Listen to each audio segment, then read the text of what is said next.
I guess it's Back to the Future Day. Thus, then, the Huey Lewis in the News, Power of Love. Yeah, I'm not a big Huey fan.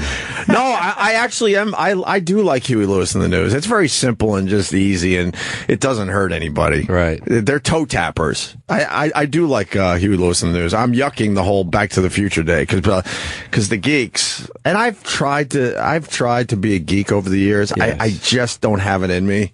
People are losing their minds today because it's Back to the Future Day. 30th anniversary. Yes. This isn't a geek thing. I don't know. I think it's geeky. Yeah, Travis, defend yourself. Get in there. I think it's geeky. I think it's very generational. Generational? Yeah, I think anybody... I grew up with the movie.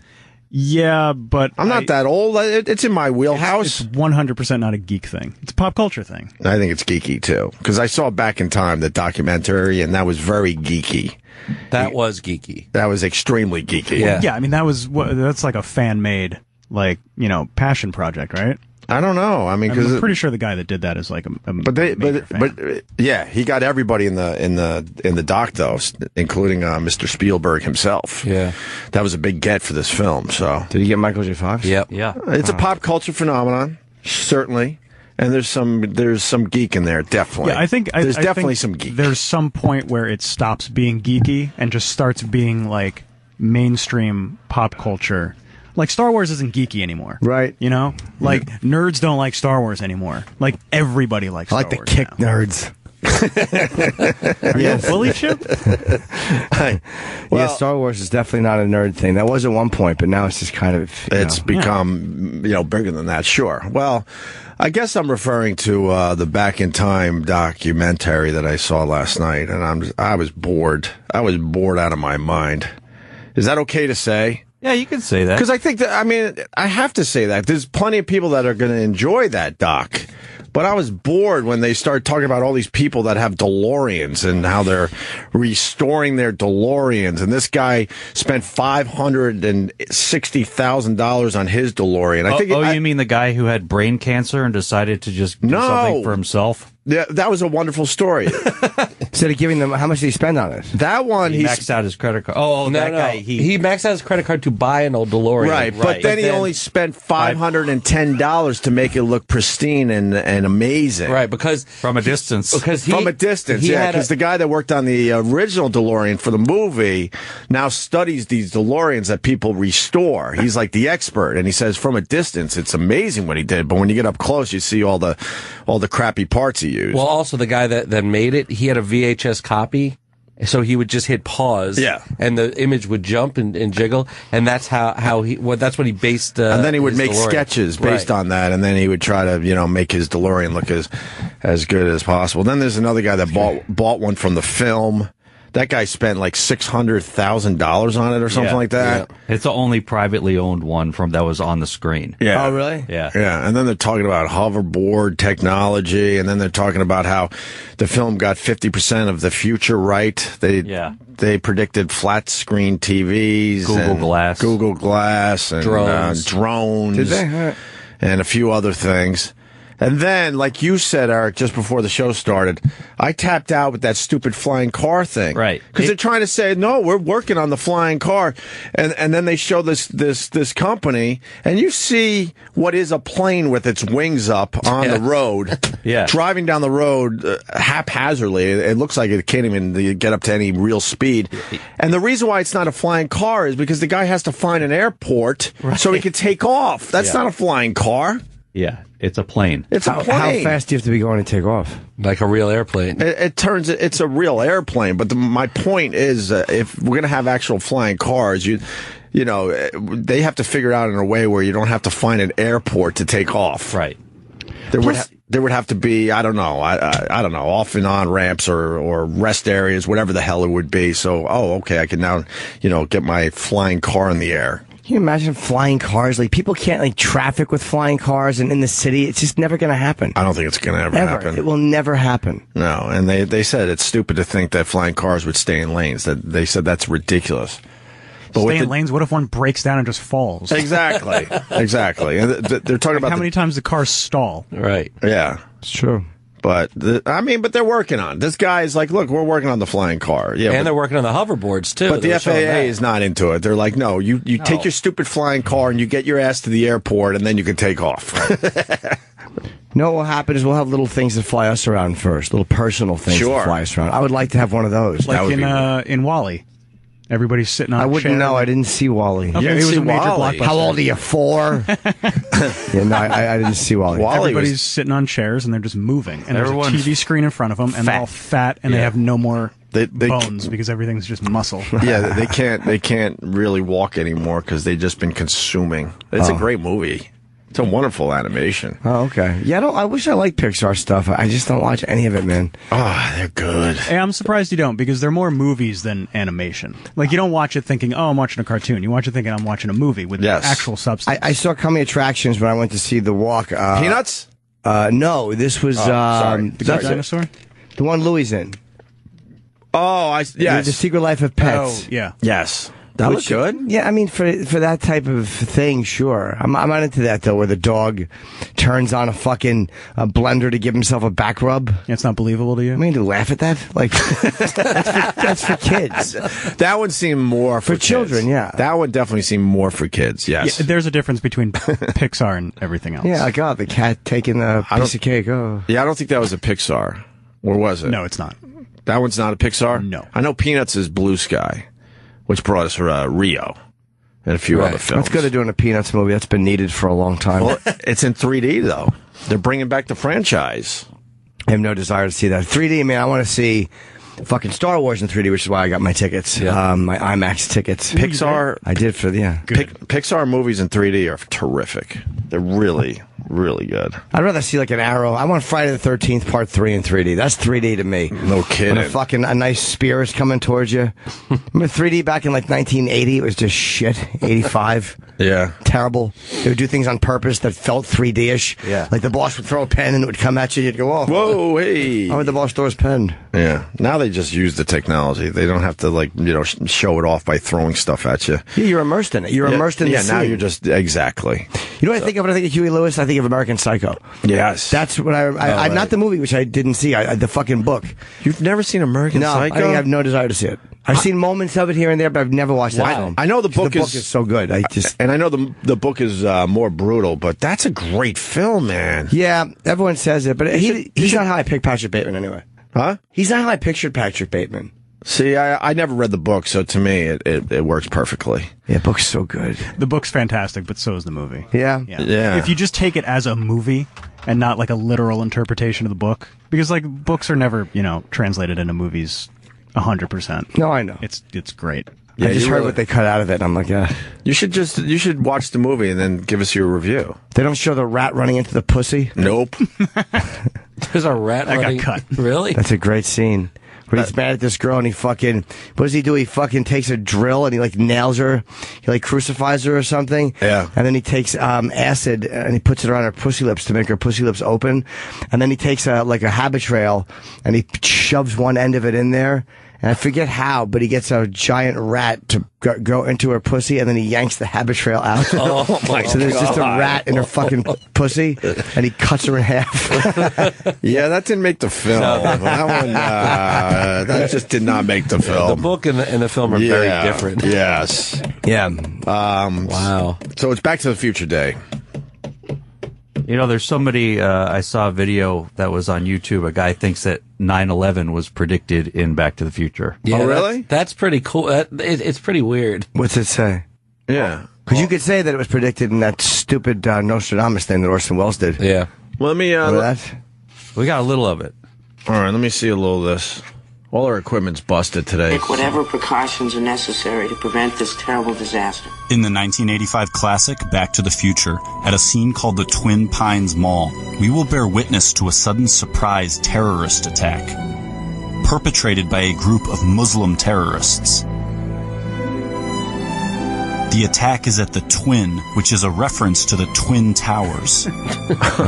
When we turn the sign upside down, the digits on the clock read 911 or 9/11. That's a little weird. The Twin Pines are a symbolic representation of the Twin Towers. Before the terrorist attack, the twins are present. But after the attack, the twins are gone, replaced with a single pine. This takes place on 9/11, where the twins are destroyed and replaced with a single tower, the One World Trade Building. Also at this scene, Doc shows us 2 stopwatches, both of which display encoded 9/11s. Is this only a coincidence? Of course The it is. Pines are the towers. It's no and this coincidence. symbol system is confirmed in Back to the Future Part 2, where we see the Twin Pines appear again on a projection movie screen in Marty's future house. What? Marty's family gathers around the movie screen, and the Twin Pines actually morph into the Twin Towers. What? This is because the Twin Pines are the Twin Towers. Oh. The Pines are the towers. Towers. And the Twin Pines Mall is the Twin Towers Mall. God. Which is why all the clocks here secretly say 9/11. Okay. And why there will be a Muslim terrorist attack resulting in the destruction of the Twin Pines or the Twin Towers. Twin Towers The is appearance of the Pines. towers is not a random backdrop. Not at as all. We can see the Statue of Liberty lurking just as secretly as the towers, Where? making this scene a secret recreation of New York City, where Marty's family has gathered to stare at It's Ground in the scene, Zero. I guess. Of these 3 characters staring at Ground Zero, one of them is completely upside down. Why? But in the entire Back to the Future saga, this is the only time when an upside-down character will ever appear. The hint being given here is to observe the scene from his perspective by turning it upside down. But when doing so, the Twin Towers are clearly shown to be falling down. Oh my God. In Why the didn't we entire pay history attention of to this? cinema, this scene of Back to the Future is the most literal depiction ever made showing the Twin Towers falling down. Okay. So how is it possible that this scene would occur in a story that already contains a terrorist attack by Muslims They misspelled Libya, by on the way. 9/11, where the twins That's are true, the it's Twin Libya. Towers, Yeah. which then execute Hollywood's best depiction of the Twin Towers collapse. Okay. But Back to the Future doesn't just portray this attack. How long is this? It develops I don't know, into an but elaborate I remember warning this about sounds like what I said in the movies when I saw it. I'm like, what are you talking about? I'm like, I have a feeling this is going to look at the clocks, and they wouldn't stop the clocks. First of all, how do you notice the clocks? Who says during a scene, let me flip those clocks over. I want to see upside down what it looks like. I just have a weird gut feeling.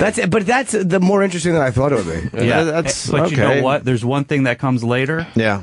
where It's a 12-minute video. it is, but there was clearly a message that was being sent by Robert Zemeckis here because he directed Back to the Future. Yes. And then there's the depiction of the Twin Towers in the window there, which is a reference to October 2015, which is the time we live in now, where another Robert Zemeckis movie is currently out, which is about I don't know. the Twin Towers. That's right. The wall. Yes. Wow. And plus, and the terrorist name in that, if you remember, I don't know if you remember, it was Ted Atta.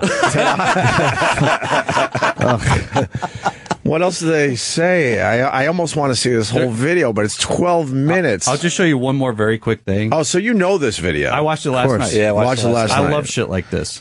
So, what are you laughing at this, or That's fantastic. you think it's ridiculous? Though My favorite part is it's a that great the, coincidence, the but guy is in the edit room thinking, I'm going to blow the lid off this whole thing. sure. Yeah.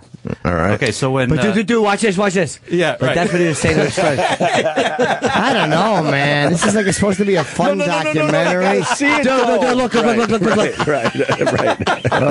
Honey, what are you doing? But there's a really good... Sweetie, visual. get up the clock. Turn the clock. I don't want to. I have to get up in the morning. I'm tired. Just do it. Don't forget, in the town, in Twin Pines, the tower gets struck by lightning. No, I thought the Pines are the towers. No, No, the Pines. That's the ball. Pines what? represent... The Twin Pines Wall represents the Twin Towers. So the Pines, but are the Pines the towers, or the towers They are the Pines? represent the They tower. Or we already suspect Okay, of watch being this. a 9/11 warning. How is it possible that this phrase appears on a flyer telling the future? Then, when the tower strike takes place, a giant flaming 9/11 is ignited in That's the the tires. Yeah, but look, there's a There's a 9. 9 on Where's the left the side, nine? and there's a Where's flaming the on nine? Where's the 9? I On the don't left see the side. 9. I don't see the 9. I see there. the lit up tires. That's a 9. That's a 9. Oh, that's a store. Yeah, that's a 9. That's yeah. Dude, right there. Did you see that? I see it, honey. Yes. That's a stupid wife. I guess it's a 9. Oh, how fucking awful. Poor woman. What does the sign say? Western Auto. And then that thing. There's a 9 around it. Yeah, there's a 9 around it. All right, I see the 9. Sure. It's a giant burning 911. That's what the graphic says. Giant burning 911. All right, so they predicted 9/11. Yeah. How would they know that? I mean, thanks for telling us. If you knew what it was, why didn't you fucking say anything? Thanks a lot, Zemeckis. Wow. Is there anything else in this video worth playing? It's 12 minutes long. Jimmy, is there anything in this video worth playing? I don't know. I think we've seen what we need. All right, to see. we'll tweet that out to the people just in case they haven't seen it. I've never seen that before. It's crazy. I just like the guy that has to keep repeating himself. The pines or the towers. The towers or the pines. We got it. You show him once. He's cutting back. Right. We can figure it out. Marty runs into a tree in 1965. I would say this there is. Wait, what? All right.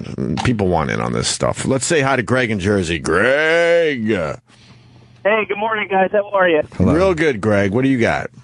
Well, actually, I just almost fell asleep and crashed into a wall listening to that shit that guy was saying. I can't believe it. Oh, you did not. We made it funny. We made it fun. I'm willing to bet any amount of money that guy has never gotten laid, ever. I don't know. That's the type of thing you do after you get laid. That's the type of thing. When you go into the bathroom because she's on the rag and you got to clean her blood out of your pubes, you go, here, watch this, what I made. And you turn the computer on and then you fucking make the girl watch it while you're fucking picking her blood out of your pubes. Holy shit. God, Jimmy, I fucking love you. Oh, man. But yeah, I actually used to manage a towing company in Jersey.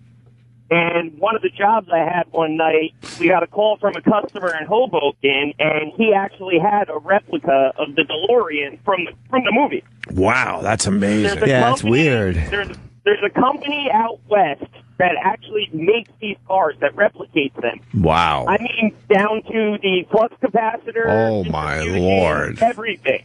Yeah. Douche Incorporated. Yeah, I think that's what it is. I don't even know the fucking name of the company, but they bought the car. They had it shipped to Jersey. They were using it as a promotional item for a company they were making. Sure. And they had to have it towed to a shop to get everything working, like all the lights and everything on it and all that other shit. Uh-huh. But it was pretty crazy. I mean, crazy is the word on this.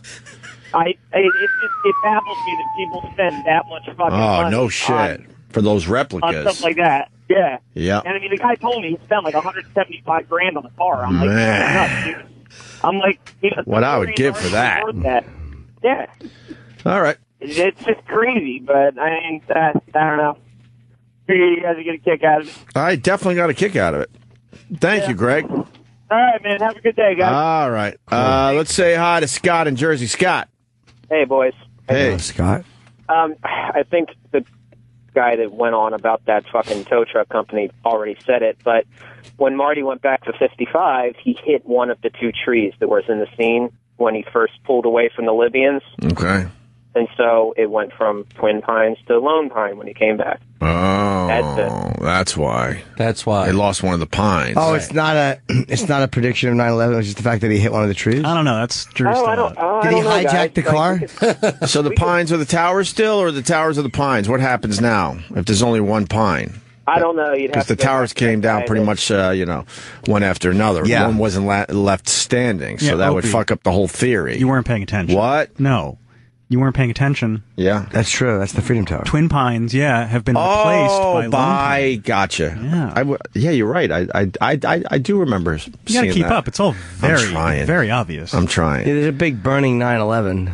Well, I mean, how much easier can it get? Yeah. I want to know what moment this guy was watching this and he went, wait a minute. Like, what? When he saw the Twin Towers, he probably backtracked. Wait a minute. I think I'm onto something here. There's one more really good connection between Robert Zemeckis' current film about the towers and his previous film about the Twin Towers, which was Back to the Future. Well, there's another Zemeckis film that ties in, too, if you remember. In Forrest Gump, when the kid is running with his magic shoes, there's two of those legs. And then remember when those magic shoes fall off when the kid is running? Yeah. That, I always thought was a 9/11 thing. Always thought that. Yeah. Always. Okay. Let's see this. Yes, October 21st, 2015. What was that? There's other things in the background. background. Our computer's all screwy. Yeah. This fucking movie was good, man. The Walk. Yes. Yeah, I want to see this as well. It makes you sad, though. Can I see it at home, though, or do I need that 3D? You got to see it in 3D, dude. Just go this way. 3D. All right. You don't feel like if you're gonna watch 3D technology, what would it look like? The tightrope between the Twin Towers is a fucking good place to start. Sure. And it doesn't feel like it's milking the towers, but you get really sad watching it. But it feels honest. It doesn't feel like it's trying to be exploitive. No, not at all. Yes. Okay, so they're showing The Walk. Yes. And they're showing and what it the is gentleman's wearing. exclusively about the Twin Towers. It happens to be directed by Robert Zemeckis. The title of this new Twin Towers film is The Walk, and this new Twin Towers film has the exact same release date as the secret Twin Towers film Planted in Back to the Future, which exposes the symbolism of the Pines and depicts the Twin Towers collapse. So why would Zemeckis now draw our attention to it with a major Hollywood production? Because he's evil. Back to the Future was released in 1985. The Walk in 2015, exposing this warning after 30 years. You know what's funny? I think, too. What? Because the odds, do you know what the odds of that happening are? Pretty slim. 1 in 365. Those are the odds. Well, wait. I like my answer better. Pretty slim. It wasn't a hypothetical. There are actual odds. Yeah, they're actual. I like pretty slim. Okay. I had a number ready. I did my math. You just sure did. 1 in 365. Okay, watch this. After rigging this wire, the tower strike takes place, and a Marty McFly from the future runs out onto the scene. Yes. He has just time traveled here from October 2015, the release date of The Walk. But in The Walk, standing on top of the Twin Towers, is Marty McFly. No, Look. This Marty has arrived here from the exact date where this Marty is standing. Because they're wearing the same plot thing. Of The Walk is the tower wire rigging event that just took place at this scene. One Marty is standing on top of the Twin Towers, while the other Marty stands inside a giant flaming 9/11 in the wake of a tower strike. While simultaneously across town... But who watches these movies in this order? No one watches these movies. Nobody watches these scenes out of order like this. You don't get it. Although this guy did a better job than I would have thought. Yeah. There's a little more here than there should be. Yeah, just like a that. little bit. That fucking those scenes of him walking across. All I want to do is watch this in 3D again. I want to go see this in 3D again. But maybe Zemeckis is thinking I need an outfit for the guy when he's on the wire. You know, I kind of liked what Michael J. Fox was wearing in Back to the Future. I think I'm going to go with that same type of look. Or because it looks wonderful on camera. Or they asked the guy who walked across the world. What he wore? What did you wear that day? I don't think Philippe Petit wore a leather jacket as he walked across the wire. No, that's not the walk. That's the moment. That's when he first gets there and decide. No, it looks like he was in the middle of. No. What happened? He's on the. You're right. He's on the corner. That of the was building. the scene where he gets to the towers early, like when he first gets to New York. Yeah, gotcha. And he went up and he just snuck upstairs. So when you snuck upstairs and went up before you did the walk, what were you wearing? I was wearing a black leather jacket. Maybe there's a picture. He might even have a photo. Yeah. I don't think he was wearing a black leather jacket. All right, what else you got there, Eric? That's it. All right, we're going to tweet this out. It's a 12-minute video. Those scenes of him like setting up the rigging and stuff, too, that was so scary because it really looked like they're on the upper part of the building. And it's like fucking I gotta see this so movie. well shot. It seems like would be a boring movie. No, a lot of lead up too. for a 2-minute scene or whatever it would be, a 3-4 minute scene. But it's so well done, dude. It fucking, he lives, but it keeps you nervous. There's a lot of 3D stuff in it. And it's an interesting movie. I mean, it's well acted. He's great. Joseph Gordon-Levitt's great. Yeah. All right, I'll check it out. You got to see it in 3D, though. Don't wait till it's on at home. And let's not forget the Cubs were supposed to win the World Series this year, according to Back to the Future. Yeah. And that ain't happening with my Mets. I don't think it is happening, no. That was a great segue. Thank you, sir. Yeah, that was a great segue. Mets won again last night, 5-2, take a 3-zip lead. Yep. 1 game away from the World Series. Yep. A bunch of videos were made. Really? Yeah. Really? Well, I know Brewer makes his Mets video. Should we start with Brewer's Mets video, and then we can maybe find other videos? Can we start with Brewer, maybe? Yeah, I got that. Brewer was in yesterday. He's all about the Mets video. He's been making these all year long. So let's see how he handled the Mets last night. All right. Cub fans. Fuck yeah. Listen, I know it hurts. It hurts. I can't imagine how you feel. It's not over. Don't listen to that. Don't panic. You're playing hard. You got a young team. Hang in there. You always have a hope. Now stop watching. Stop watching. How about the Degrominator? Somebody just got degrominated! And not for nothing, but how about the Murphy? Five figures! You continue to pitch to Murphy! Don't you have scouting reports? And memo to all pitchers. Unless you're an ace, you don't pitch to Says Badis for John Mets people. And technically it was 6-2 because Wilma! That nonsense Ivy was nonsense. Conforto was already in the dugout. Doesn't matter. 3 games and none. Degrominated.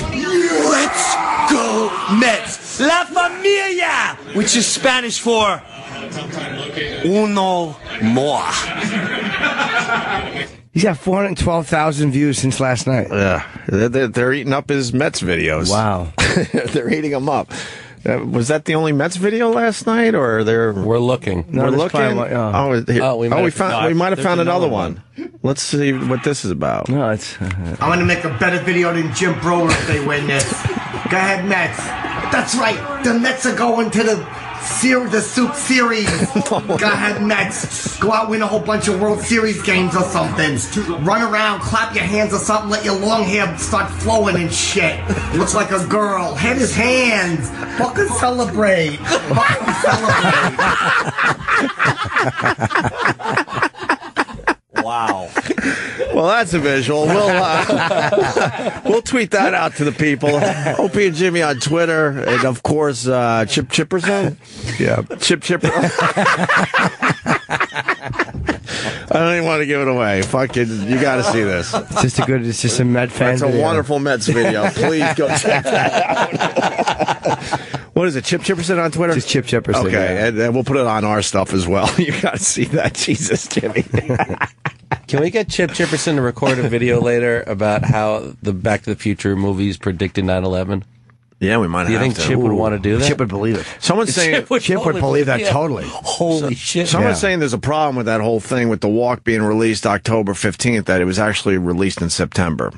The movie came out in late September. Not according to what we just saw. They're like, that was wonderful and all, but the movie actually came out in late September. Can you Google it? But even if that's the case, the documentary said it. That what we just saw said it didn't. Well, you should Google it. Well, September. I like that you're referring it as a documentary. And by the way, a crazy guy on YouTube. If it was, he didn't seem crazy.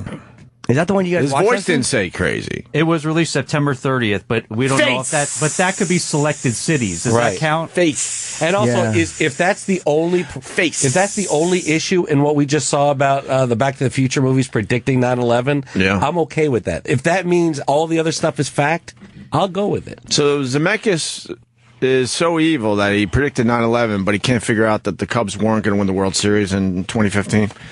Hasn't happened yet. Yeah, You got to throw him off the scent. Yeah. Oh, I see. It's very smart. Where's your hoverboard? Right here. Justin brought in a hoverboard. Yeah. Oh, we got some Back to the Future people coming in today for Back to the Future Day. I have my Marty McFly jacket too, and his hat. Does it really say with Bud and Body Shop on his jacket? Yeah. Is that what his jacket said too? No, this is just a regular jacket. That's just. Where's your Marty McFly jacket? Oh, I thought that was actually I was going to say that's the one he's wearing was. without irony. Oh God! You have Body Shop and fucking the mobile horse on it. But it's real. What does it mean? It's real. What? It's from a gas station. Yeah. All right. Cool. A friend of mine works. Oh, cool. That's wonderful. What? My friend works at an Esso, and he got me a fucking hat. What's the T-shirt? What does that mean, though? It's not Back to the Future. I used to love those gas station trucks when you were a kid. Remember they would always have a truck for Christmas? Hess truck. Esso, but Esso was one I got. You remember Esso? No, we had Hess trucks growing What was up. Esso? Was that I had an Esso truck when I was a kid. I think your parents were just too poor to afford the Hess trucks. Oh no, were we bums? The Nortons were bums. They're Hydrox. I think so, because it was all about the Hess trucks. No, it's German. Oh, you got the hat. What did he say? I didn't hear. What did he say? Justin said we're doing a radio show, and E-Rock said, yeah, they are. But you told me. Oh, that's humiliating. Look at That this. photo is humiliating. Awesome. It's Fatty McFly.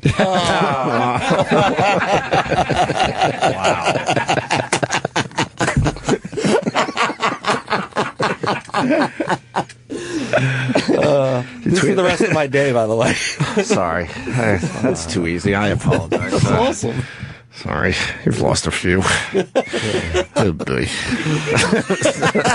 Sorry. I don't feel good about myself right now. You just took a pic. Why? But you tweet that picture, all right? Oh, what do you want? He's wearing a Back to the Future t-shirt. Huh? Yes. I didn't go nuts for the thing, but I showed my fandom for it. Downstairs, as you saw Shut up. on Fox News, they have the DeLorean and everything. Oh my God, another DeLorean! I want to take Wow. Justin down there in his outfit, try to get him on Fox News. Absolutely, Yes. you should do that. Yes. Absolutely. I'll dress E-Rock up. You run down. I can't fit in that. Yeah, you can. They love you down there, E-Rock. You got to give one of those high They're fives probably again. waiting for. Yeah, there's no E-Rock, cake or you do anything. it. You No, gotta no. You run down. No, this is your thing. I You agree. dress Run the down. part. I think you we can. should go down there. I'll take photos. Just say you want to get on Fox and Friends. You're not doing anything. Just say, hi, I have a DeLorean. hi. Yeah, but then you Hi, my gotta- name's Marty. I got to stay up here. No, you don't. Then you got to say something. Yeah, why do you have to stand And here? it doesn't even have to be Plug the show. You're not No, it doesn't vandalizing. even have to be a plug for the show. It just has to be something that makes really good TV. Yeah. He should do a line from the movie. How about you just start yelling, you guys predicted 9/11? Send E-Rock down to do that. No. That'll be awesome. No, I think you should go. I You, can't you're, go down. Why? I just can't. You can. No, tell me I You can't. dress like it. No, I can't. I'm telling you, I can't. Why can't you? I really can't. Why? You're not explaining why. I Yeah. just can't. Why? No, he's writing down, but there's no reason. If No, you say there is a reason. if you say I have to be up here, I'll fucking step on your shiny hat. Why? My Restraining No, order? don't read it on the air. Don't read it on the air. Go to music. We don't have that anymore. Oh yeah, I know that. Oh yeah, he's right. He's right. Because I suck. No. Hey, hold on. I understand. You agree? Yeah. Let's say hi to Mark in Buffalo. Mark, go ahead. Hey, what's up? Hey. So, Mark in Buffalo, we have. Go ahead. I'm talking. You can hear me? Yes, sir. You're right. Okay. I was watching some old Looney Tune cartoons, and one of them came to me. Bugs Bunny predicted 9/11 also. All right, There's a rant where he's going off, and he says the towers are falling. Bugs a Bunny? Can we find the Bugs a Bunny? Bugs a Bunny. All right, we're going to look for that. All right. Bugs Bunny just yelled the towers are falling. Oh, yeah. Well, You got towers it. fall, sir. You found it? You got it. We're going deep with this. Found a reference to it. All right, thank you, Mark in Buffalo. All right. Yep. Go Bills, go! Right? Yes. All right. It's a commercial. Our computer's messed up. I don't get the DeLorean thing. How many important DeLoreans are there out there? That's it. There's a lot of DeLoreans in New York today. Why did they stop making them? I think they make new ones now. Yeah, now they do. I think they're made to order. At the But time- Lyft is doing a promotion where they're giving out free rides in DeLoreans today in New York. It's pretty smart. How many did they make originally? They say it in this doc that I saw last night. 12. Oh, it was 12. Yeah. All right, here's Bugs Bunny. Okay.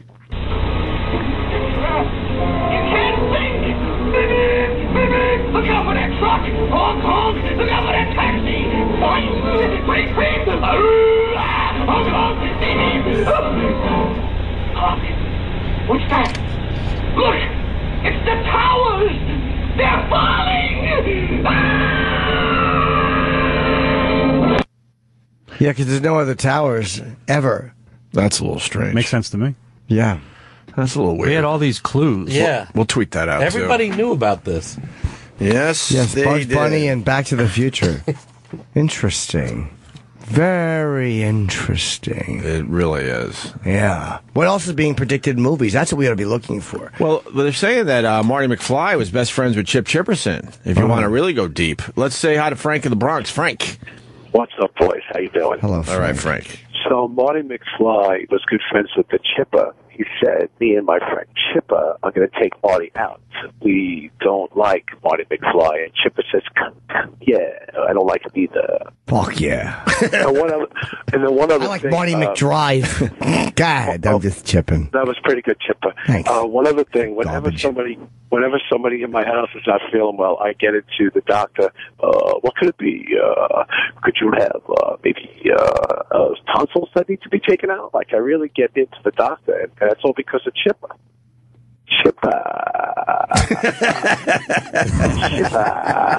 What a house of horrors. What weird. Back to the Future Day rules. It's getting weird in here. It's awesome. It's the best day ever. Also, yeah, it's awesome, and I hope the Metsies at least lose one game because, you got to keep these guys, hungry for it. So they got to lose at least one game there. Are we looking at the Mets and the Royals in the World Series? The Royals, that's a big market. Wow. I know. I don't think Major League Baseball is happy that it's going to be Kansas City most likely. I thought you think they'd be happy with Toronto? True. Toronto, Kansas City. Oh, that's what I want. No, that's who it is. That's what it comes down to. They're both in the American League. It's either going to be Toronto in the World Series or Kansas City. Jimmy. They're currently playing a series. So, Jim, you get your wish. Chipper, tell your mom I said hello, Chipper. Oh. All right. I need to brush up on baseball knowledge. Baseball. All right, we got another 9/11 clue. Let's say hi to Nick in New York. Go ahead, Nick. Yeah. Hello. Guys. Hey. Hey, in the Matrix, Neo's passport, like in one scene, the expiration date is 9/11/2001.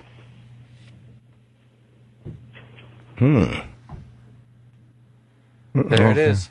I don't know if that. Hey, by the way, did you guys hear about that Malaysian airplane that was missing all that time? And it ended up, and now we know it was a Russian missile that hit it down. No, that's different. Different I think plane, that's a different plane. Different sir. plane. Yeah. The Malaysian airliner, there was 2 Malaysian airline flights that went down. The one that's missing, they found a little bit of wreckage from, like something floating, and the one that got shot down was over land. Oh, all right.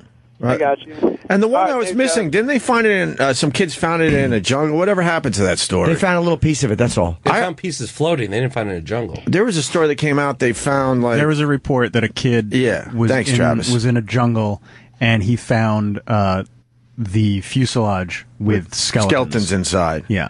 But then that story went away quickly. Yeah, it's not true. Yeah, because I think they have to investigate it. Yeah. It's some remote jungle that the kid saw it apparently once, thought nothing of it because they don't get news over there. Sure. I had no idea what was going on, and then Yeah, it went away fast, but it was a story like 2 weeks ago. But they would have known by now if it was true. I watched another Teen Boy special. found crashed jet with skeletons, and Mom is convinced it's downed flight.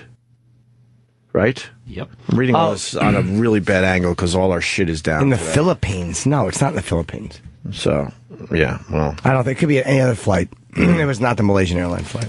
We're going to have Lea Thompson in studio in a few minutes, I think. I think she's checking in.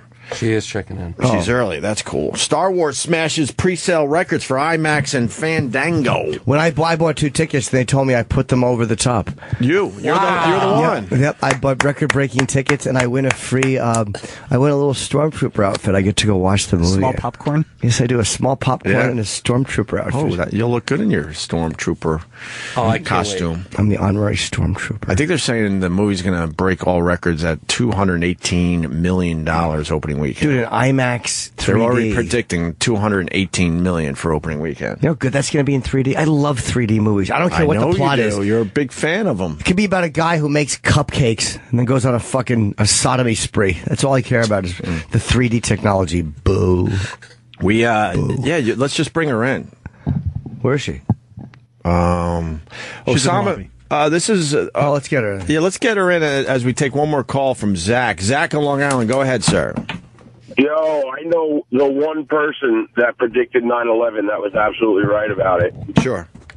And he was so right that the U.S. government actually took him out and killed him. Of course they did. That's what they do. They let him predict it, but then they killed him. Who? Osama bin Laden. He predicted 9/11. Jeez. He knew it. He knew it was going to happen. We should have paid attention to him.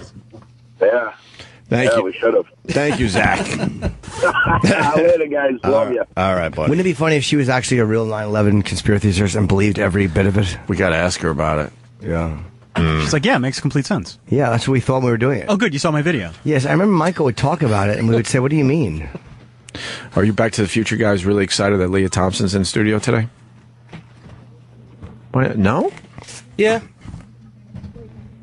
I just wanted to dress up at work today. It's Justin fun. just wanted an excuse. Yeah, it's fun. You should see how he's going to dress next week when Liam Neeson's in for Schindler's List. Put your hat on. Put your hat on.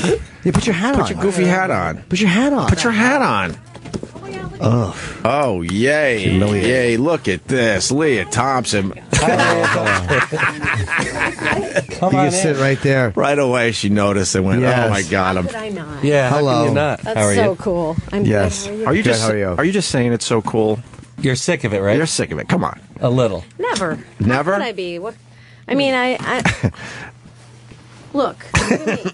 I have my sneakers. All right. Oh, you have your sneakers. I'm not pretentious. You look, are you going to be okay with your winter coat on? Yeah. All right, there you go. You're settling in it. We're on the air, by the way. Yeah.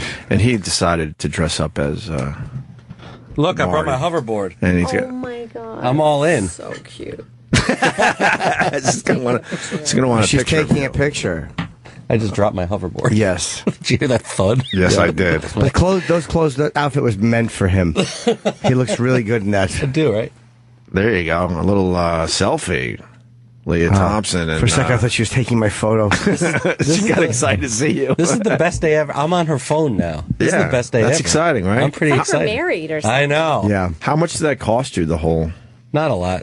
No? And that's how awful you look. Her husband will see that and not be threatened by it. You see, my wife will see it and be like, I'll get yelled at later. Now, Lea, you've seen this type of thing for 30 years now. What was the most impressive thing you've seen as far as the movie goes from a fan? The most impressive, I don't know. I mean, I think the DeLoreans are expensive, so they're kind of impressive. But Yeah. I recently, or 2 days ago, I made a video for some people who are getting married at the exact moment today, dressed as George and Lorraine. Sure. So I thought that was kind of impressive. I mean, that's something you'll have, hopefully, for the rest of your life. Right. Yeah, that's a good move. Yeah. It's amazing the obsession people have with this film. It's really bizarre. This worship they have of all these little moments in it. It's not just like they're fans of it, but there's people they really go deep into the subplots and what it means. We're just watching this thing where they were saying it predicted 9/11. And there's a guy who made a long video, and we're actually all convinced now. It's amazing. Have you seen that video yet? I think I kind of saw it. I mean, I saw the piece about it, but yeah, that's odd. It is you have to odd. look at it upside down or something like Well, the that. towers are collapsing, if you... Yeah. But people looking at it really upside down. love, like, they just, like, to this, how many times this guy had to see this movie to make this video? Like, people just become obsessed with this film. It's kind of sweet, though. I mean, I dig it. It's a really good movie, and I think the central idea of it is quite beautiful. The idea that one moment, for me, that one moment can change your whole life and your kid's life. One moment of courage, one moment of, I think it's important for all of us to remember that. It's a great concept. Yeah, that each day is important. Each encounter you have with people is important, and just that you matter. I mean, in some ways, it's kind of like It's a Wonderful Life. In certain ways, like you matter. Well, I saw the documentary last night, Back in Time. Oh, you did? And they just knew they had a great script. They just knew. And then they talk about the Eric Stoltz thing a little bit, where they just knew he just wasn't right, and they shut everything down after 4 weeks, right? And I don't to bring in remember. Michael J. Fox. Yeah. How'd they tell you guys they were going to get rid of him? Well, it was really scary for me because I had snuck away to be with my boyfriend in Munich. You snuck away to another country? Yeah, because I had like 2 weeks off, but they wouldn't let me go, so I snuck away. And so it was back in those days when you had a phone machine, so I called back, and it was like, beep, Steven Spielberg calling, beep, Bob Zemeckis calling, beep. Uh-oh. And I was like, oh no, I'm in something's trouble. going down. And so then it just ended up being Eric, which was upsetting to me because he was my friend. Well, and they go into that in this doc. I mean, everyone, as they were looking back and talking about this, they looked really sad. Everyone was sad that this went down. But I would assume in your business that people are replaced, maybe not all the time, but it's it happens. Yeah, I know. In the pilot of Caroline in the City that I did, that ran for 4 years on NBC, and did very well. Yeah, it did very well. Tom Wilson was actually playing my brother in the pilot, and they just took the character out after the second day of rehearsals, and that was really sad. Wow! So he was already there and showing up, and they're like, "We're going to kill you off. We're removing you. You weren't born." Wow, that's crazy. Yeah, that was sad because I was really excited to work with him. He's so awesome. What was the reason? I'm curious as to the reason. Why would they do something like that? They just felt was it too cluttered? Yeah, I think so. I think they just were like, we don't need this character, and I don't know what happened because obviously he's super funny and great.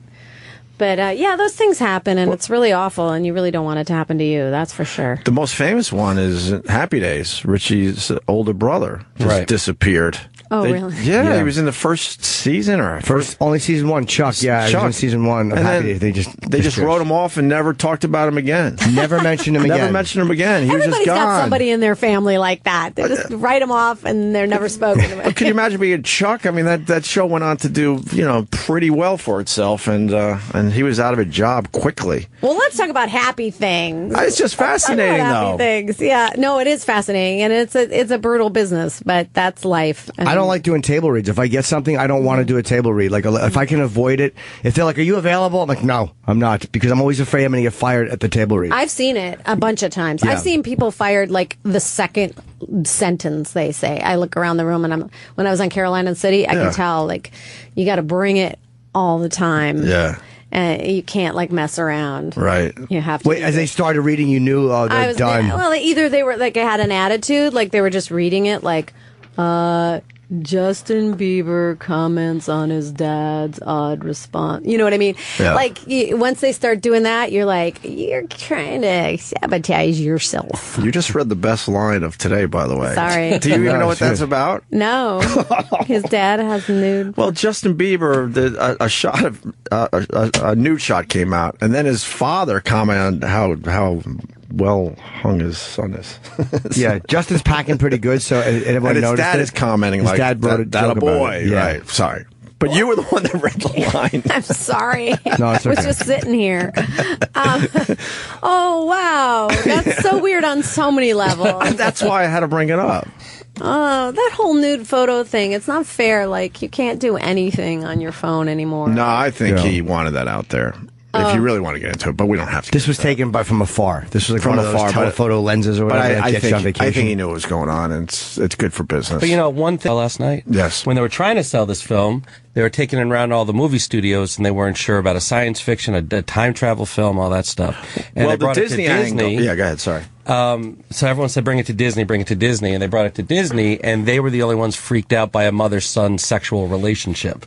Like, the nice people at Disney were the only ones that saw the dark angle of That's it. surprising that Disney would find incest unpleasant. It's Disney. Of course they're not going to go for an incest scene. Their first thought was, this is an incest. We can't do this. Disney's they're the only ones that think that. Yeah. Well, I don't know. I think there were some other people who had a little problem with that.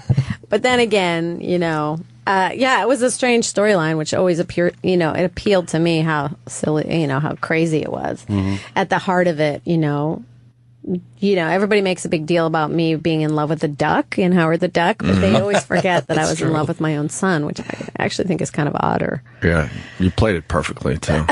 You were like a cougar, you really went for it.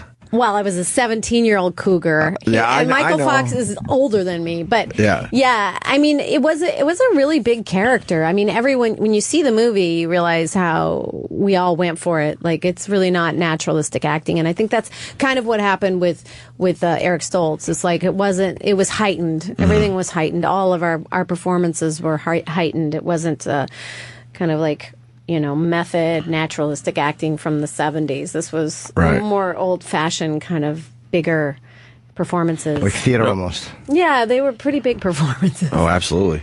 I'm fascinated with Crispin Glover. Mm-hmm. And it came out, I think you did an article where you talk about how you guys prepared for that final scene. You went to his apartment. We had him in here once. I loved the guy. He's amazing. He's strange. He's a strange bird, but I loved him. He's a genius in Back to the Future 1, for sure. Genius. I think he's a genius in general. Yeah, he was really great. You know, the thing about that apartment that I also remember was it was black lacquer, all like shiny black paint, all floor ceilings, everything. I don't know about the floors, but the only piece of furniture in his living room was a chrome 1930s gynecological table. Oh my god! Oh my god! That was the only piece. I don't know. You were supposed to sit on it. You were supposed to eat on it. It was kind of the most awesome thing ever. How did it look to be in an all? Someone told me Marilyn Manson has his apartment like that, and it's like all black sounds really cool, but when you're there, is it creepy or does it actually work? It's hard to light. I mean, Yeah. No, and it also kind of had this cool view. At the time, too, he also had a yellow cab, like one of those big yellow checker cabs from New York. Mm-hmm. That was pretty radical. That's pretty too. badass. Like, I'm telling you, he's cool. What did you do to prepare? For the last scene of Back to the Future 1, we painted a painting of a volcano together, and that was how we prepared. And did he explain why he wanted to do that to prepare? Well, he was kind of into volcanoes. I don't know, but yeah. I loved him, so I just laughed. But the big tragedy of this painting is I got to take it home, and then my mother painted over it. She was like, "This is so bad. I'm going to paint a painting over it." Really? Yeah. Yeah. Well, that was not for the movie, though. It was just something that they did as a kind of a goof. Sure, yeah, Yeah. of course. Oh, but no. It wasn't a goof. It was very serious business. I mean, to get into the an actor role, prepares. yes. You're right, I apologize. And it was a moment for you that maybe you wanted to, I don't know. Yeah, now I could show you. I could put it on Instagram right now and get, What did she paint over it? What did she paint over it? An angel. Right. It's quite a beautiful painting, Is she a good artist? She's a great artist. Yeah, I just directed a movie. I'm still kind of almost in production that my two daughters are in. My daughter Madeline wrote, which is really cool, like super cool. Very good. Very cool. And because paintings, you need special, like, it's hard to get paintings for set dressing. You have to get the artist to sign off. So almost all the paintings are my mother's in the whole movie because she signed off on it. Yeah, sure. Yeah, it's funny. Mike Tyson, the artist who did his tattoos, sued. Yeah. What was the Hangover? I believe he sued for money because his art was shown in their movie without permission. I think that's extreme. I do too. It has. Yeah, of course it's extreme. But yeah, I guess you can't. Now actors, when they have to show up with like signed things that you can use their tattoos, right? That you can shoot them. Oh, I didn't know that. Yeah, it's kind of weird. Is your mother tough though? That's kind of odd. You bring home a painting and go, look what I did, and she's like, "Let me do this." And she just, instead of getting another piece of paper to paint on, she just paints over your work. It must have been fun to grow up that way. I think she could afford some canvas. I know. I don't know. I was like, Mom, right, what are you doing? That's Crispin Glover's painting. Yeah. Was she a tough one? No. My mom's awesome. He's pretty much the only one that stays away from this whole Back to the Future thing. No, Tom Wilson doesn't do anything. Oh, okay. Which is kind of sad too. Yeah. Why doesn't he? Tom Wilson, I can't really answer for him. The thing I get is that he feels like, for me, like people come up and they say, "You're my density," but people come and give him noogies and stuff. I think it just was, I think it He's had it. Pigeonholed him, and he's such a sweet guy, and he's a great artist, and he's a great stand-up. But he does a whole stand-up routine to like get it over with. He has a song he sings. Oh, really? The manure wasn't real. Michael Fox is nice. Lea Thompson looked good in a pink dress. I don't know. He covers it all? Yeah, he sings the whole song. And just gets it out of the way. Yeah, and moves on. You guys were all real young, huh? You were 17, you said? No, I was like 23. Oh, when did you say 17? He played a 17-year-old. I played a 17-year-old. Oh, played. Sorry. Yeah. But yeah, all right. You're 20, 22, 23. Yeah. Okay. And why did Crispin not do the second one? That's another thing I don't know. I mean, to the best of your... the best of my knowledge, he was not... He kind of told us in the documentary. I don't remember. He basically said that it bothered him that everyone was rich in the future. He didn't like the playing message. golf. He didn't really like the message he was portraying, but he also something... asked for a certain amount of money, which he ended up actually getting because he sued them. because they used his likeness. So he got the same amount of money that he asked for, as far as I understand. But he was also just a little bit, he was a little bit difficult to work with. And I dug it. Like, he was great. Like, he's a great actor. So, but it just didn't quite gel. How difficult? Because I'm always amazed when people are difficult on sets. And some people are really nice people, but they have a weird process they go through when they work. Like, would he not show up on time, or was he like, didn't want to do what the director wanted? Like, what makes someone difficult? He's eccentric, though. Yeah, he was eccentric. Like, he wanted his hair a certain way, and like Eric. I remember Eric wanted to grow his fingernails because, guitar players have long fingernails or something, and they were like, they're dirty and they look gross, and you're supposed to be a teen idol. No.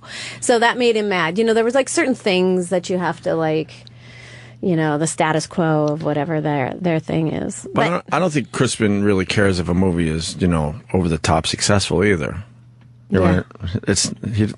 He'd rather move on to other things. I think he felt like, all right, I did it. I'm moving on. I don't really like the message of this movie, so I'm okay with just ending it here. Yeah, it's pretty much what he said to us. Yeah, it's super sad though, because he was super great. He was great in it. Yeah. It would have been wonderful to really see him in the other two movies. Who replaced him? Oh my God! My brain. Oh no! Justin. You can't ask me a question. I can't remember the guy. You guys have the internet machine. Yeah, I'm looking at the internet machine. Is the guy who replaced him, who will remain nameless, is he is he like promoting as well, or no? Yeah, sometimes he's around. I see him at conventions and stuff. He was in. We were just in London, and we did a whole big thing, which was really, really fun. It was really fun. Were you in? Is it in London where they had the whole town remade? Yeah. They did. I saw that in the doc last night too. I should have gone. It was pretty. I'll be honest, that looked pretty cool. They really painstakingly put that whole thing together. And people, is it year round that you could go there and check that out, or was no? It's just like a one-time thing. Wow, really? They put all that work in for a one-time thing. Yeah. No kidding. Yeah, I should have gone to the documentary. I would have been smarter right now. I'm going to remember the name soon. Well, they talked about it was Jeffrey Weissman. Jeffrey Weissman. Thank you. I literally can't remember my own children's names sometimes. No. All I remember is my lines. That's pretty impressive. That's how I survive. And plus, you don't see people for years. So it's like people think you keep in touch after a movie. It's like you just once you're done, and you don't. Not with this movie though. They're not. Mm-hmm. This is one of those movies where they're really not done. They see each other all the time. It seems like. I see Chris Lloyd a lot, and I've done a lot of movies with Chris Lloyd. He's in our gym. Yeah. Is he? He keeps to himself. Oh, I think I saw him once. Yeah. He's a very quiet man. He is quiet. Very quiet and to himself. Yeah. Yes. You worked with Dice too, who's a very old friend. Did you interact with him at all? Were you not in real life? Yeah. No, I haven't seen him in a long time. He's a funny guy. Yeah, but you didn't have any interaction with him. I always wonder what people were like because this is many years ago. It was a casual sex. Yeah. And I don't even remember that film. He played Vin Man, but I don't remember what he did in that movie. The really interesting thing about that movie was they reshot half the movie. Like really? He was a complete and utter jerk in the first version. Was that the documentary part? In the very first version of the movie. And then he scored really well. Like, he was the only thing that scored well. So they reshot half the movie and made me marry him. And I was like, oh, really? Really? Okay. Justin, why are you not? You're dressed. You should be asking. What are you doing? I'm jumping in whenever I can. You look like a Back to the Future nerd. Don't you want to ask me like what my crinolines were like, or what the push-up bra was like? Yeah, go with something. Come on, you shiny-hatted idiot. That's the question. You're wearing a rubber coat. I am wearing a rubber coat. It's very early in the morning for me. I don't know. What do you mean you don't know? I'm just enjoying listening to her talk. Yeah, I know, but and sitting right next to her. Yeah, but that doesn't help though. She wants you to ask questions because you're obviously a super fan. My feeling is you hate all this Back to the Future stuff because everyone must ask you all the time. What? You don't think so? Do I seem hateful? No. But it must drive. She'll never say that publicly. No, the only thing I hate is when people even like journalists from famous magazines and stuff. They'll talk to me and they'll be like, "So you you retired to raise your kids for the last 30 years. And I'm like, dude, you're in front of a computer. Look at IMDb. I have a TV series right now. I have just directed a movie. I just did 900 little movies. I've done Broadway. I've done Carolina. Like, I'm like, you never really? went away. I'm like, really? Okay, so it's not as big. So they never really give. There's not very many girls that do feature films after they're 30. So, yeah, I've been on TV, but calm down. So you never stopped working? You still have a career, a good one at that. Yeah. You have no questions? You've been waiting for this day for a week. I know. He actually said to us, you guys, you might want to step out of the way because I'm going to take over this interview. Never said that. Like, I think I got that text from you last night. No, I never texted. I was watching the movies again last night. All right, so then you should have a question about the movie. Can I ask you guys a question? Yes, please. And the reason is because we need the money. In the documentary. Yes. In the documentary, they lit me really bad, right? Did I look really terrible? No, you look sexy. Good. No, I didn't look good. Why would you think that? Well, because I felt like the lighting was really bad. So I was like, you guys, I drove all the way down here. I'm not getting $1. Put pretty light on me, because the one question everybody has is like, how do they look after 30 years? Yeah. No, you look great. Oh, you look great. Okay, you look great in person. You look great in the doc. I don't mean to sound like an actress, but you know. Nah, you want to know you look good. That's fine. I mean, sure. No, just specifically in this instance, because people are like, what do Everyone they looked terrific. There's a whole thing I just saw online where you punch they have how do they look 30 years later, and it shows us, and then you just pop a little button and it shows us now. That's weird. Yeah, so there's a lot of that going on. We like people to look the same. It's more because I think it makes me feel older when people. That's all. It's always it comes back to yourself. You know, gives you relief if they look pretty good. Like, yeah, I'm not that much older because that person's not that much older. Yeah. Yeah, I know. That is a really weird thing that happens, that you feel like, you know. Oh, he didn't age that much. Okay, all right, I can handle that. But it's also... No questions? I'm listening. It's also really cool to be known for a movie where I do age. I age and then I age again. Like, I'm 87 in Back to the Future 2. I think I'm 87. So it's because I remember being out to dinner with Mary Tyler Moore once, and this little kid came up to her and was like super freaked out, because he thought she should look like she looked in, you know, the Mary Tyler Moore show. And I remember that as being like really a sad and scary thing. But for me, people are grown up seeing me be different ages. They're like, they think I can press a button and turn to different ages or something. Yeah. But it's great. So people don't really seem freaked out to see me older. So you're friends with Mary Tyler Moore. Let's get back to that, because I love Mary Tyler Moore. I did a movie with her. Oh, yeah, dinner with her. What did the kids say to her? They were just like freaked out. And she was like, I know, I'm older. That's what happens. First of all, what kid remembers the Mary Tyler Moore show and doesn't understand the aging process? I don't know. It was weird. I felt really bad for him, for the kid. Like, dude, you know. How old was he? He was like 8. But what 8-year-old watches Mary Tyler Moore? That's a little strange. I don't know. It was a long time ago. It was 20 years ago. I have to. But is she lovely? What? Is she lovely? Oh, my God. And what a great actress. Yeah, she's awesome. Wonderful. We got a lot of questions coming in because Justin doesn't have any. Justin Larry in Pennsylvania. Justin. People are yelling. You better have a question after Larry's phone call. I do. All right, good. Larry, go ahead. It's great to be in a movie franchise like Back to the Future, where you have continuing roles and such beloved fan following. But how was it to be in that big time movie with Tom Cruise and Craig T. Nelson, Betty Buckley, Christopher Penn? And how intense was Tom Cruise during your sex scene with him when you did Full Frontal? Oh my God, really, Larry? Larry, that's his big question. Hey, you know, wow. Thank you, Larry. Damn good question. I wasn't going to ask that. Going straight for the jugular. I wouldn't ask that. Wow, I didn't see that coming. You know, even though it's written on the screen. Tom Cruise was actually, but there's a good question in there, because Tom Cruise wasn't actually required to be naked in that scene, and he volunteered. So I thought that was really cool for him. And he was like, if you're going to be naked, then I'll be naked too. So what a sacrifice when you look like Tom Cruise. No, there's the lighting. That's you in the documentary. The lighting looks terrible. Well, no, I'm not seeing that movie. Really? Now. You're leaning on it. Play. Let me see. Hit play. Play.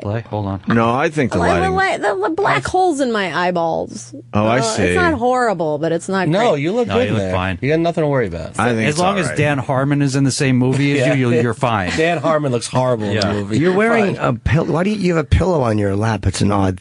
Did you put a pillow in your lap while you were shooting, or no? I probably did. I don't know, because I knew the lighting was bad. I was trying to get some fill from the bottom. Get a little reflection Survival going. skills. She's figured all that See, out. here it is. This is what I do. Here, you can take my picture now. There's some fill. Come on. Can I? So, I mean, Larry brought it up. Is it really awkward to be naked for a film like that? How do you guys handle that? You know what was awkward? I was just shooting this movie with my daughter that she wrote. Yeah. The Year of Spectacular Men, and I had to do a love scene with her and Brandon T. Jackson. So she directing my own daughter. She's naked. And she's naked? Yeah, kind of. No, like underwear and stuff, but it was still But still weird. enough for a mother. Yeah. It was kind of awkward. But yeah, no, it's a little bit awkward. It's always a little bit awkward. It's How intense is the love scene between them? it's funny. It's a kind of comedy love scene, but it's kind of intense. And that was beyond bizarre. But she wrote it. I was like, dude, you wrote this, so It's your own fault. yeah. You made your bed. But love scenes are weird. It's always really strange, just like kissing somebody you don't know. Do you feel it? I've only done one in my life, and it actually. I was like, yeah, it kind of excited me. It was because of the person knew what she was doing. I was panicking. I had no idea. I didn't know what to do. Well, my favorite thing that guys say are like, "I'm sorry if."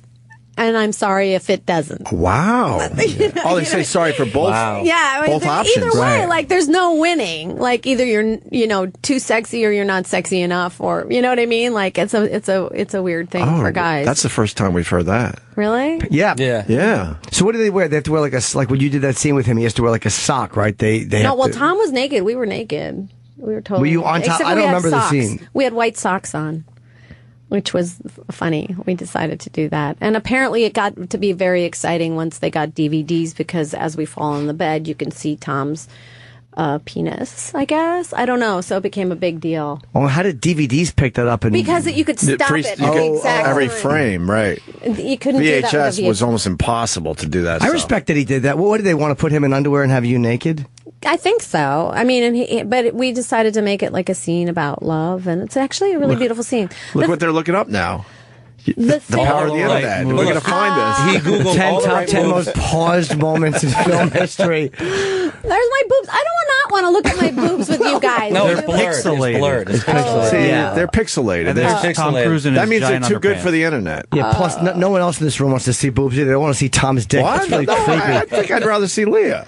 Well, if you got to be immortalized, it's good when you're 21. You know what I mean? Justin, finally, a Back to the Future question? I have like two. All right. Okay. Let's get off the penises and stuff. Absolutely. Go in deep, too. Going deep? Yeah. What ask him? We got some question. We got some hardcore fans listening to He this tells right everybody he's a big Back to the Future fan. He's going to take the interview over and just sit I there never seem to panicking. take it over. I like to be in the background and I'm like the puppet Don't master. make me read your Not text the puppet message. master. I like You're a to fool. All right, so you played like 5 different characters in Back to the Future, right?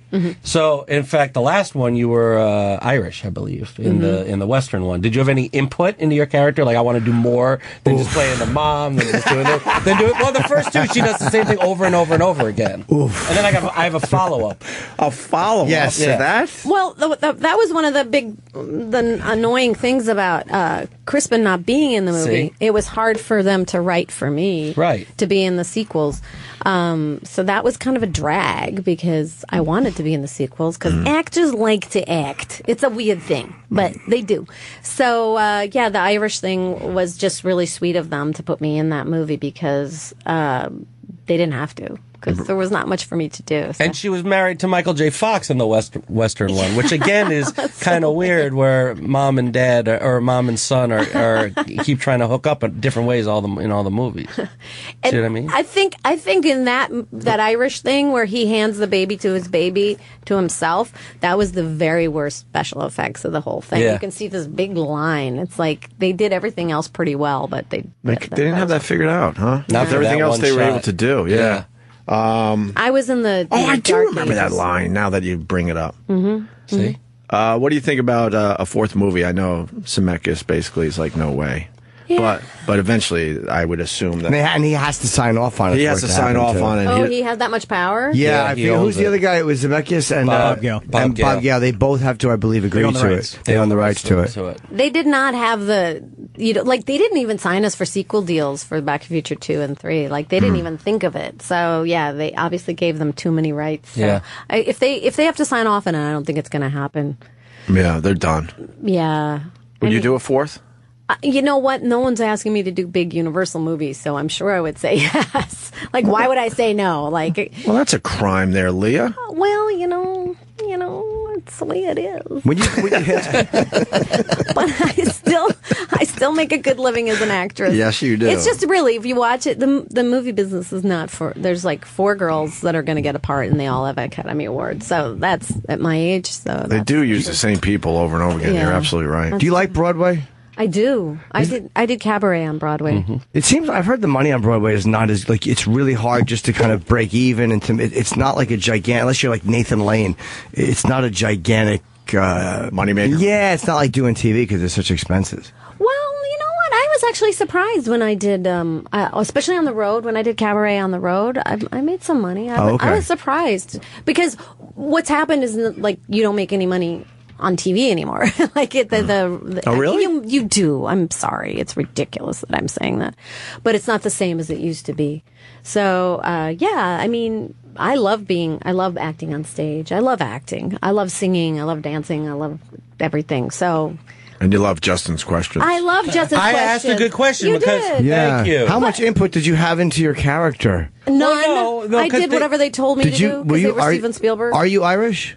I am Irish. Okay, I just wanted to ask a question equally as banal as what he asked. But they got rid. Crispin Glover left, and then she wanted to continue. I asked a good question. But you know what I love about Back to the Future is because really I clearly had to be a good actor to do those different parts. Right. So that's followed me all through my career, even when I've done bad work. They'd be like, "Oh, but she did Back to the Future, so she must be really good." Yeah. See, I asked a good question. You did. You're very handsome. It might and be the lovely. hat. The hat Even is a the hat. distraction. Thank you, Eric. You got something over there? I saw you leaning in. Yeah, no, I was going to say that one thing which I think is incredibly annoying, which you must too, is how often journalists ask the cast from the movie, where would you go in the future and the past? That is the stupidest question. That's how the documentary ends. Yeah, you keep hearing it. The last 10 minutes, I was like, oh my God. What a no terrible more question. What do you usually say when they ask you? I say I don't know. Just say try harder. I usually go into something about women's rights, which is pretty much like I'm happy to be right now where I am, because if I went back in time, I wouldn't be able to vote or have a credit card or be able to leave the country without my husband's permission. Well. So, those are good times, right? So, like, as a woman, I'm happy to be right now. So that's what I always say. That's kind of a lazy question, though, isn't it? They ask. That's how the whole no, I just asked. That's how I just asked it. Like I was saying, what a shit question it was, but then I'm like, well, go ahead, answer it anyway. Eric's got something. Is this about Red Dawn? You can ask her about Red Dawn. Wolverines. Eric, this is Eric Nagel. Hey, Eric, I like your shirt. Thank you. Also known as E-Rock. How are you? I actually, I have a couple questions for you. You wrote them down? You wrote them down on a post-it. He wrote them on a post-it. Go ahead, buddy. Okay. Knock yourself out.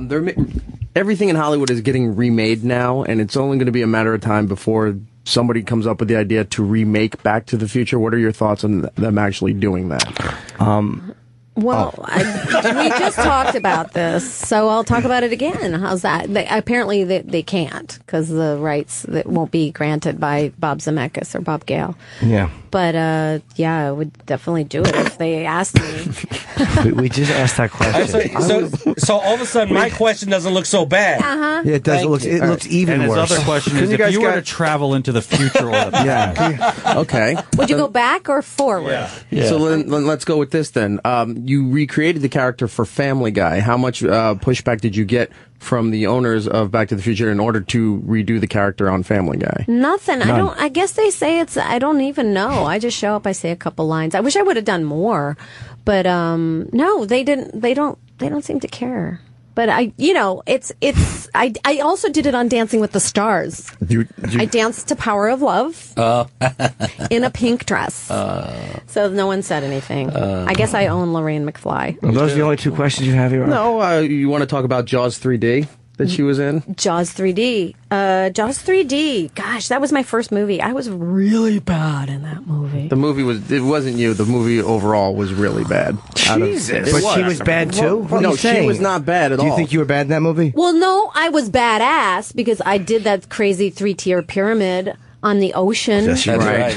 I mean, I was badass. I like kind of ruled. Look at that water skiing crap. Yeah, crap. I was like amazing. I did the whole thing, and But E-Rock's saying the movie was terrible because they just figured Why out. would you say that to her? No, because the movie was terrible. But she doesn't need to She hear wasn't that. terrible in it, but the movie was because they just figured out I guess the blue screen at the time and trying to do the shark while they're in that little aquatic center, and it was just the way the shark and everything was being portrayed instead of in the original when they made the model. That's me. They just drew it, and it She's looked not horrible. listening to you.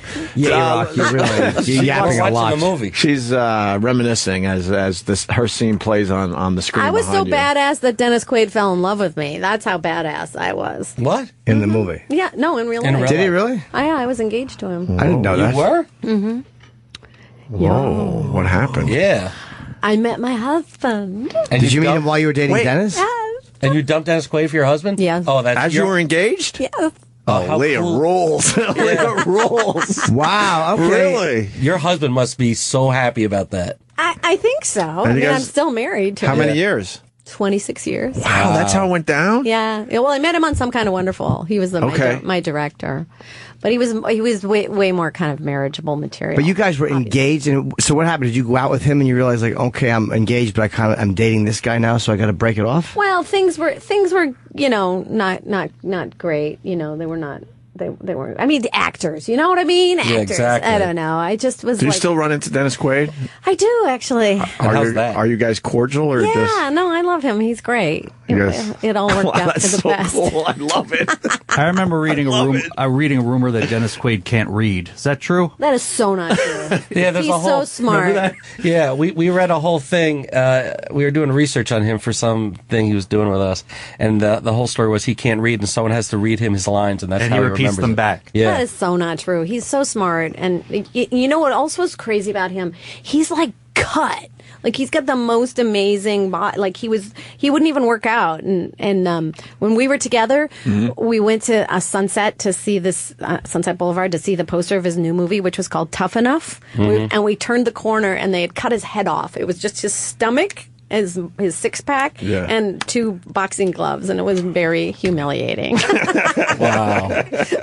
But he's a great guy. He was a great guy. We got to wrap up, unfortunately. I like Lea Thompson. Yeah, you're man. promoting the Yeah, all 30th right. anniversary trilogy. It is out today. It's on Blu-ray and Got a digital copy right here. digital HD, and it's Lea K. Thompson on Twitter. Do you get any money from these DVD sales? No, I'm just promoting it. No. So how about you, Leah? Do you? I don't know if I do, but they also have. You know, it's really cool. They have a record. They have vinyl record of Back to the Future, which is really cool. Yeah. It's got the whole time thing on the back and everything. Wow. Everyone's into vinyl. Do we have any of these to give away? Yeah. Yeah, Could you sign a couple for listeners to give away? All right, we'll figure out how many we got, and you want to do it after the break? We'll just take some calls or something. Yeah. All right, Leah, this was a pleasure, man. We liked you a lot. We apologize for the bad questions Yeah. from the staff. No, it's okay. Y'all are. Did you talk about how you were both on the same TV series? Which one was that? Ed? You were both on Ed. Oh, really? Jimmy was on the third episode. I was in of Ed. episode number 3. Bowling. It was called Friends. And I was one of the dumb friends from high school. And I was out in a pizza place with a girl one time. And I wasn't sure if she was going to sleep with me. And she looks up and she's like, "You're on TV." And it was re-showing my Ed. And Wow. she still didn't sleep with me. Sorry. With that, we're going to thank Leah for pretty coming good. in. Yeah. And we're going Thanks, to take you a guys. break, and we will continue. Shannon Hoon died of a cocaine overdose 20 years ago today at the age of 28. Enjoy.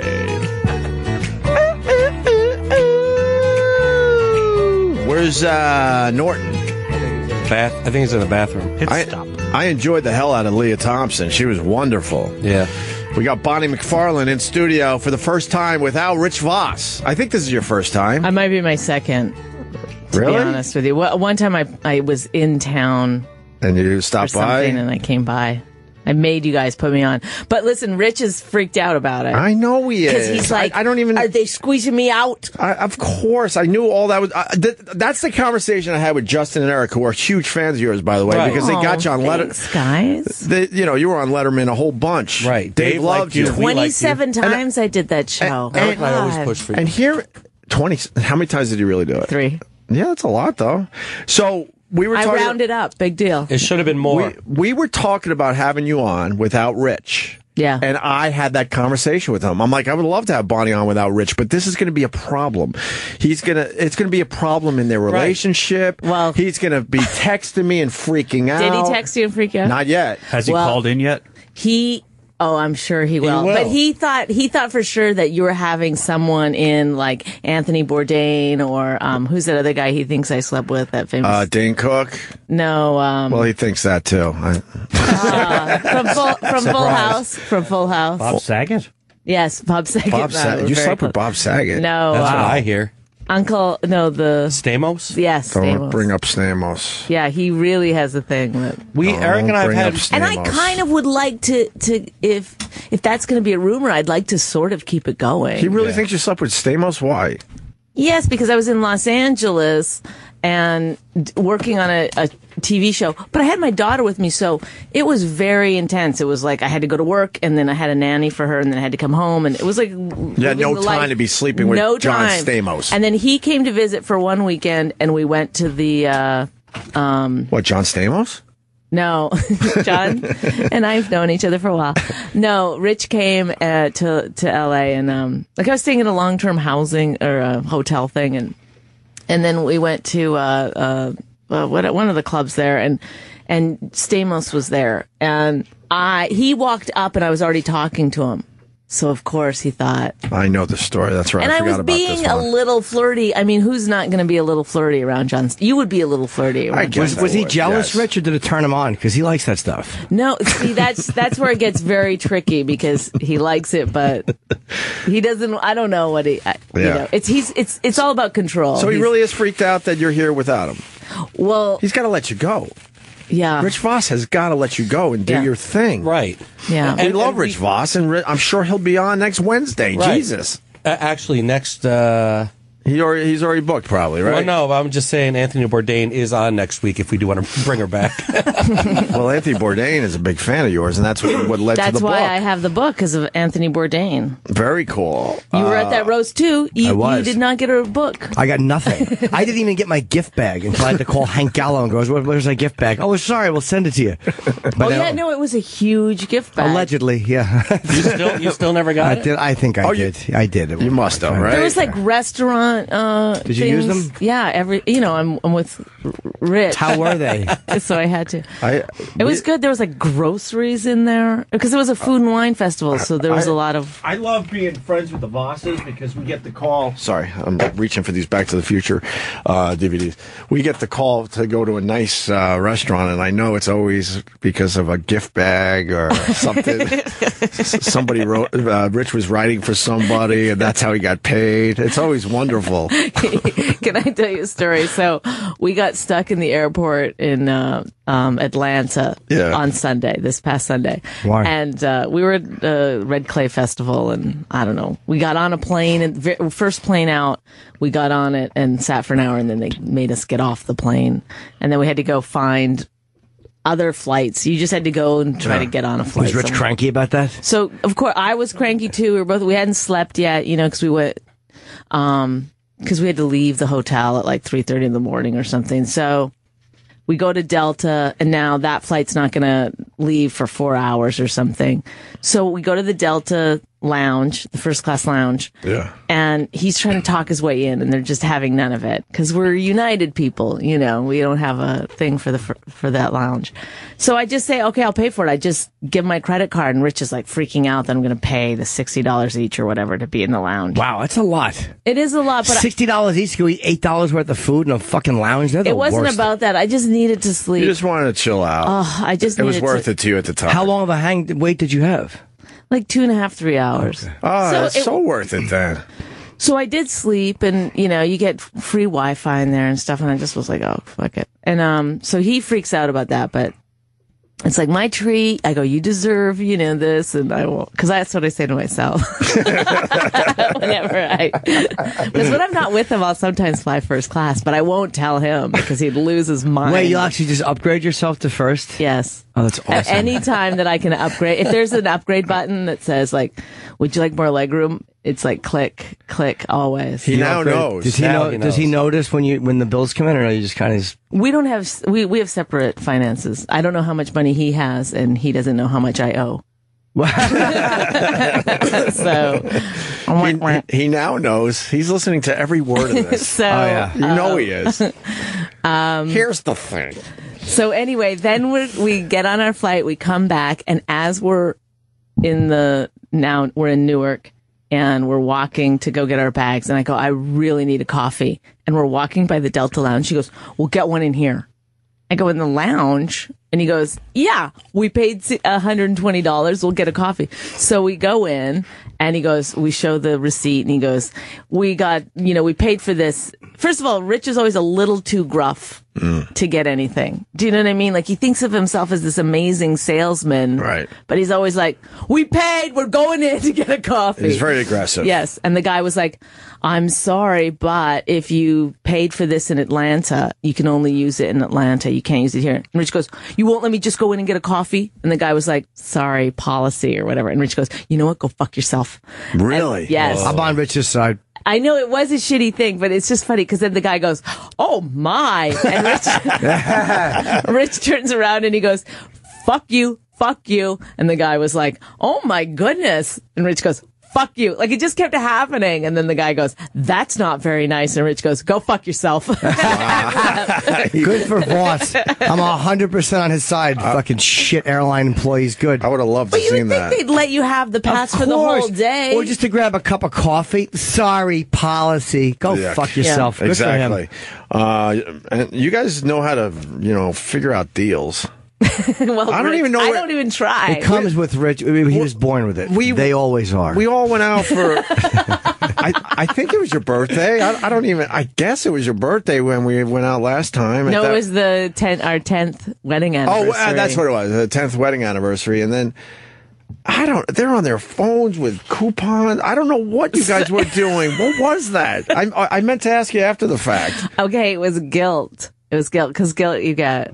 It's called Guilt? It's GILT. GILT. It's an app. And then it's an app. And then, because you guys can every day, it's like one of those things where it's like the deals expire after like 48 or. But they can only order certain things at this restaurant because they're on this Guilt I didn't know app. about that. I didn't know about that when I got the thing. I was very confused. Well, I get it. This is embarrassing now, but I get the guilt stuff so that we can go to a nice restaurant because otherwise he'll just complain the whole time. That's costing too much. Yes, but if you tell him like, no, it's like actually we're getting half price or we're getting a really good deal, then he'll enjoy himself more. Does he like a good deal? Oh boy, does he! Oh my goodness! You're just asking. You're just asking that for the radio, right? We all know he loves a good deal. I like a good deal, but I don't like to do coupon. I'll use a coupon or something, but if I go out with somebody, I don't like to. Well, I didn't want to, but what happened was that I bought it and then we invited you guys, and I was like.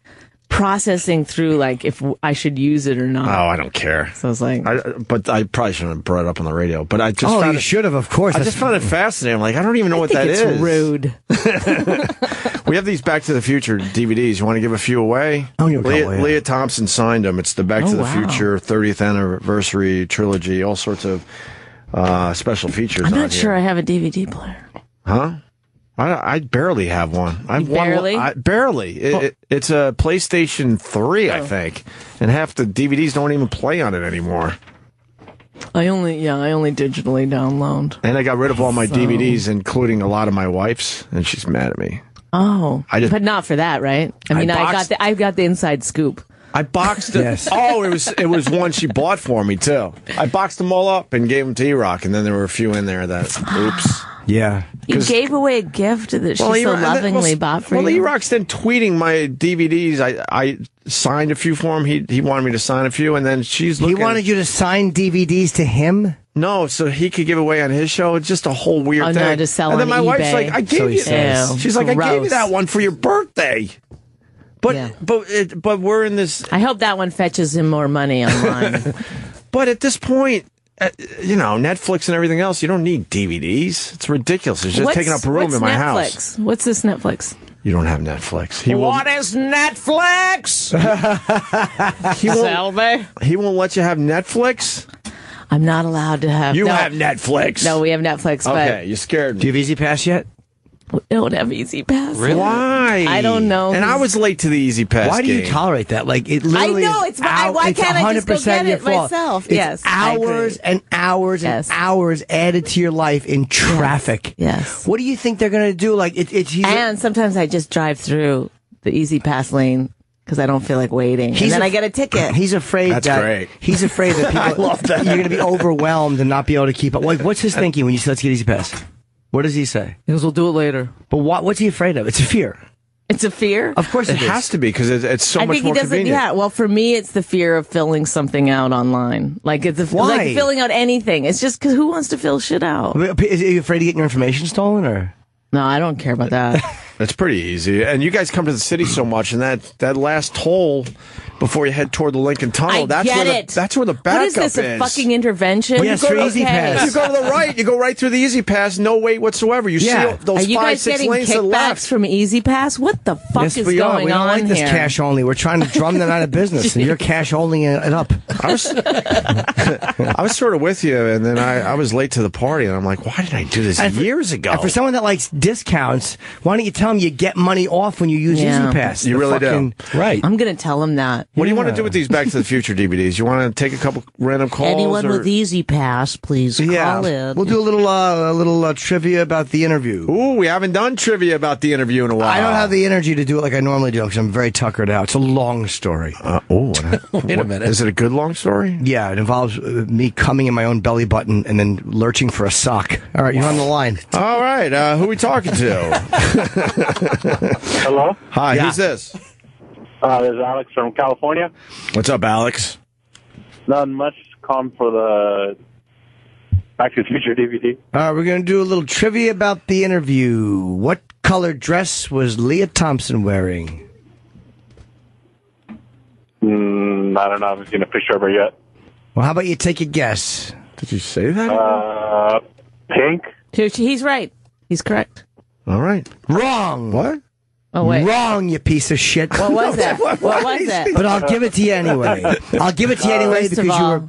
It was a trick question. She wasn't wearing a dress. That's true. She was wearing culottes. That's true. She had culottes and a strap on. The answer was blue, dummy. Oh. So why don't you we'll send it to you anyway because you're stupid and you don't know what the fuck you're doing. So stay on hold, piece of shit, and we'll fucking...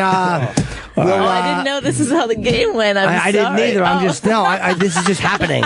So hold on, Jerkoff's gonna stay online and get his fucking DVD. Thanks a lot for nothing. Line 3, Love you, Jimmy. All right, buddy. All right, pick up line 3. He wins. All right, let's go to this line. Hi, who's this? This is John. Hi, John. Hey, John. So you'd like to win one of the DVDs? Yeah, oh yeah, I would.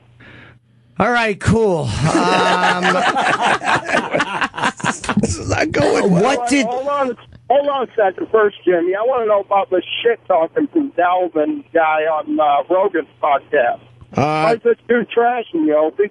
I'll say this much. You said Galvin? You mean Gavin? I'll say this much. Gavin, okay. I've never met the guy. I literally have never heard him on a radio show. I've never seen him on TV.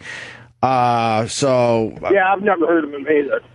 Okay, so on with the trivia. So, I mean, whatever. Does that satisfy your question, sir? I don't know what to say about that because I literally have never met the guy. I just wanted to throw it out there. He kind of seems like an ass, but whatever. All right. So we got trivia about the interview. Go ahead, Jimmy. Go ahead, John. I have to ask the question.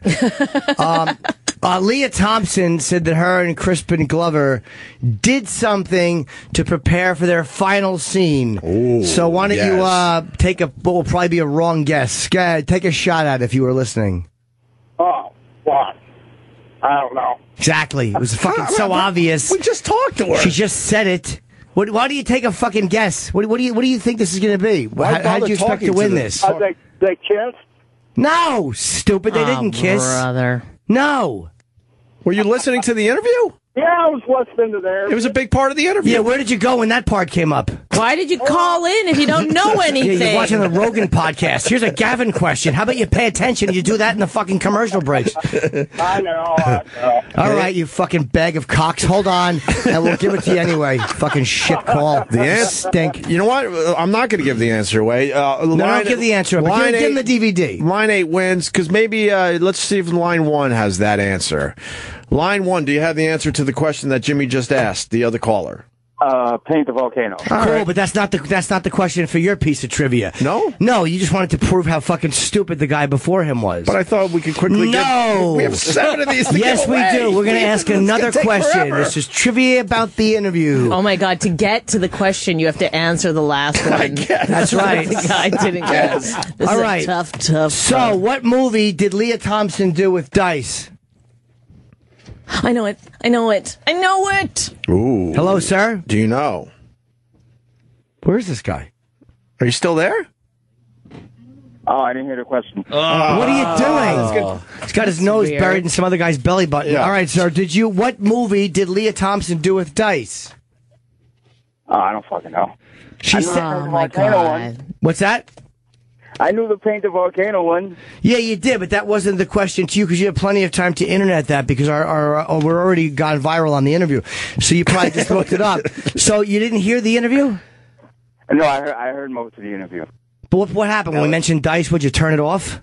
No, I was probably in the store getting some fucking breakfast. Oh, God, no one's listening to the interview. I hope you weren't eating carbs. She painted the volcano. You guys talked about her tits and Tom Cruise's dick on the freeze frame. All right, Hey, giving away just keep other it vulgar. answers. Just keep it vulgar. That's All right. good. All right, hang on. Just shut the fuck up. Hang on. Give me give him the DVD. Line 1 gets fucking it. grovel and beg. Let's talk to Bonnie some more. We'll do these later. All right. Oh, I like that guy. Can we keep him on? Yeah, he was good. Honestly. Do you want to just give away the other 4? No, I'd like to do another question. Make him earn it, dude. I think we got to make him earn it. A little later? I know the answer to that. All right, we've given away 3 out of the. Just hang on, guys. We'll get to you in a 7 or 8 second. we You want got. to do one more and then talk to Bonnie? No, because we're running out of time. Because then we got Terry Gilliam coming in here. Okay, so Bonnie's staying for that. Yes, the delightful Bonnie. I have to leave at 10. I don't know what time you guys are done. You have to leave at 10. You don't have to leave Why? at 10. Relax. John Stamos is doing something. Because I have to do my book, the audio of the. That's what I'm You doing. can be late. You're on a It's national. I know a lot about the book. The book comes out in February. It's going to be a great February read. 23rd. It's Oh, gonna be cool a to great celebrate read. Black History Month. I like that. Yep. February 23rd. The book is called "I Never Fucked Up." Oh, that's kind of. There's only 2 mentions of black people in here, both extremely racist. Yeah. So I think it's appropriate. I find your upbringing extremely fascinating, for real. Okay. For real. Like you were a tomboy because your dad wanted a boy. Right. That's why Rich married her. To the point, I think you dress like a boy, right? Yeah, no, I definitely. Well, I do think about that sometimes. That like if I was in this generation, if I was a little kid, they might have just been like, well, she wants to be a boy. Did you want to be a boy, or were you doing it for your dad? No, I was definitely doing it for, because and this is something that hasn't changed throughout my life, is that I'll just do whatever anyone else isn't doing. Do you know what I mean? So there was all women in my family and my dad. So then I had to take the road less traveled. But you'd walk around with no shirt on and stuff. Yeah. Ooh. Yeah. Ooh. Like the With your little nubs. Salted. And then in those days, no one cared. They just. Well, I also got my hair cut really, really short. Bob cut. And I remember playing on the playground with these kids, and then at the end, we went in to use the bathroom, and they kept yelling at me, "That's the girls! That's the girl!" And I was like, "Yeah." And they were the whole time they thought it was. I like this young fumbling curiosity. And you come from a very small town in Canada. Sure. And did you have electricity? I'm confused by this. No, we had electricity. We had electricity, but we didn't have running water. And you slept on the dirt. Well, there was a dirt floor in the basement that my sisters and I slept on. Why there? I don't know. We were poor. We were really fucking poor. But didn't you have rooms? No, upstairs there was 2 rooms. So it was a small farmhouse because it was a farm, right? Yes. Yeah. It was a farm that my parents, like it's all in the book. No, my parents. I know, but this is great. My parents moved. My dad got my mom pregnant when they were very young. Then they moved to this piece of unbroken farmland. They had just a trailer in the beginning, like a little camper trailer thing. And then he had to like remove all the rocks and all the trees and all the roots and everything from the land so that they could plant it. It was like it's a long process. He had to start his own farm. He started his own farm, and then he had to build a little house and, wow. And they had no money. They had like, I think my mom said they had $127 when they moved onto that farm. And how many I thought you said no money. Oh, see, yeah. Something. And then back in those days, that was like almost 140. So. And how many kids altogether? So 4 girls. 4 girls, and you all slept downstairs, kind of on the dirt. Your poor dad. Well, not on the. We had a bed. But it was a dirt floor. Yes. Oh, so they did give you beds. Okay. Yeah, How cold did that get? Oh God, did I not make that clear? No, I don't know. I don't think I don't want it to be worse than it was. Yeah. No, we had a bunk bed. We had yes, I said. But why couldn't he figure out a better floor than the actual dirt? I don't know. And then there was like pieces of carpet on it. Was that cold in the winter? By the way, your headphones, you're wearing headphones and there's no volume coming through them. Yeah, there is. No, over there. Oh, there is. No, it is. I don't like it too loud. Was there sensitive hearing. how cold was it? It was a fucking dirt floor. Well, the technical I think is colder than a witch's tit. Yes. Colder than a poor whore's heart. My black friend used to say that. Yeah. It was cold. It was fucking cold. It was like brutal. It's a brutal place to live. It's northern Canada, so. What did it get to in the winter? Well, like routinely we saw temperatures 40 below. Come on. But there were times when That's it was like Alaska. There were times when it was like 80 below. It was like with wind chill and stuff. It was super fucking cold, and you had to like put all the animals in the barn and make sure they wouldn't freeze to death. What are you doing? Isn't it like when it's 80 below? I know that someone told me they did 60 below in Alaska.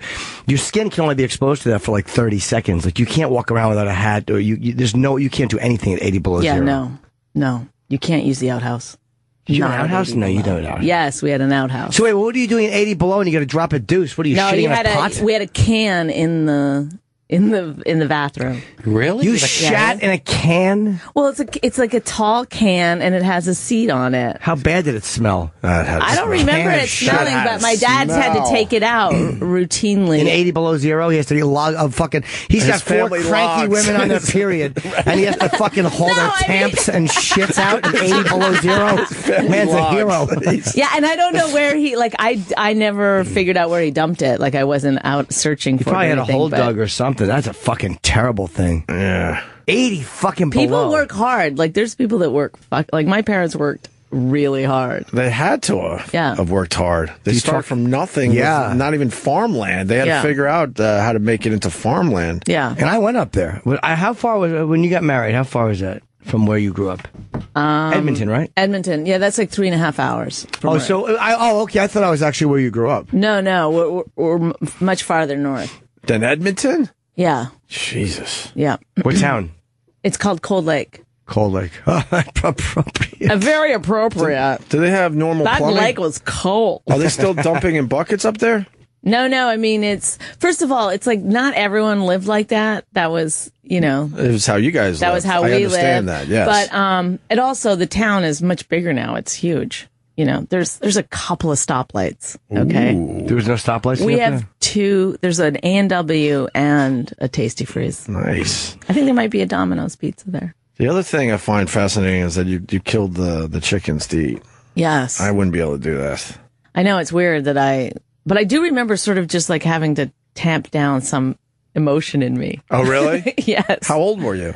I was like 8, 9, 10, 8, 11. 9, 10, you're killing chickens so you guys could eat. Yeah, well, you know what's weird? I just realized this. My daughter's 8. Like, could you imagine putting an axe in her hand? And saying you got to kill this chicken? Why did you have to do it? Why didn't Dad do that? Because, well, I think my dad did do it sometimes, but everyone had a job, and that was just the job that I had. I don't know if I volunteered for it. I don't think my sisters could have handled it. I was very tomboyish, as you know. You grab the chicken, right? So you take a wire hanger and you flatten it out, straighten it out like you're gonna make a pimp stick almost. Yes, and then you curl. Jesus, I don't know.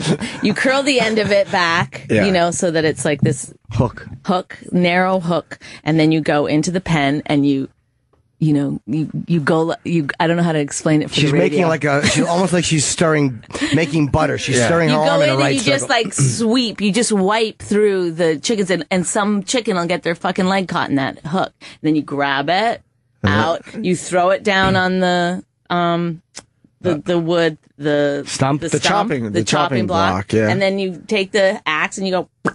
So you don't do it in the pen, right? No, you take it out of the pen. So is it don't they hold the head down with anything? How do you make sure that he doesn't lift his head up or something? No, you don't. It's a tricky thing because when you throw the chicken down, then you have to. It's like a timing thing. Oh wait, you don't leave him there for a second. You literally have one motion. You go hoot hoot. Did you ever miss? Oh yeah, and sometimes you just get half the head. Or you just get it by the beak or something. Oh. Which was fine. My dad didn't care if that happened, but he didn't want you to go too far the other way because then you're cutting off some precious breast meat. But wait, when you chop the face, wouldn't you just get the rest of it, or would you just leave it? Then you'd have to do it again. There's That's an awful. There's a famous story of a chicken that lived without a head for a long time. You can look it up. Yeah, another dumb documentary. I saw How long recently. did it live without a head? I don't know, but then it traveled and made the state fair circuit and everything. Everyone wanted to see the chicken that's living without a head. That's probably fake. They probably put a fucking. I think it had just enough brain left where it was able to. There it is. Live for 18 months. 18 months without a head. Yeah, that's a long time without a head. And they were. They were feeding it, obviously, with how do you feed it? Eyedroppers or something. I'm trying to remember, but that chicken's quality of life was through the roof. Look, yeah, I know. The chicken that lived 18 months without a head. Well, you know why they know him? Because the other chickens were fighting over his hats. But see that his head. Enough of the brain must have gotten in. That's what I'm assuming. That the back part there, that must have had some brain. 18 months without a head. That's so bizarre. It became an extremely famous chicken. What years are we looking at? 1945. 1940. Okay, killing I was thinking in the chickens. 50s. Yeah, Lloyd Olson, his wife, killing chickens, and he decapitated the birds. His wife would clean them up, but one of the 40 or 50 wanted the hatchet and didn't behave like the rest. They got down to the end and they had one. He was still alive and walking around. And smoking a cigarette, yes, but not knowing how to inhale, so it just kept burning his little fingers. Yeah. And they placed it in an apple box, and they left it in the screen porch, and he was still alive. Yep. And they were like, what the fuck? They made money off the chicken. There were articles written about it all over the world. All over the world. I know a lot of people, they run farms and stuff, and they could kill a chicken, no problem. But I just find it fascinating that you were 8 or 9 when doing this. And the other part of that is, don't they start, if you live on a farm and you have animals, don't they sort of become your pets in a weird way? Not the chickens. Oh, you never felt attached to them? No, not the chickens. How about pigs? I was really young when we had the pigs, so I don't remember that much. But I remember going out into the field with my dad when he'd shoot a cow. Wow. And stuff. But you just get it. You just look at. You're taught when you're really young about how it works. You know, the cycle of life and all that stuff. So you don't.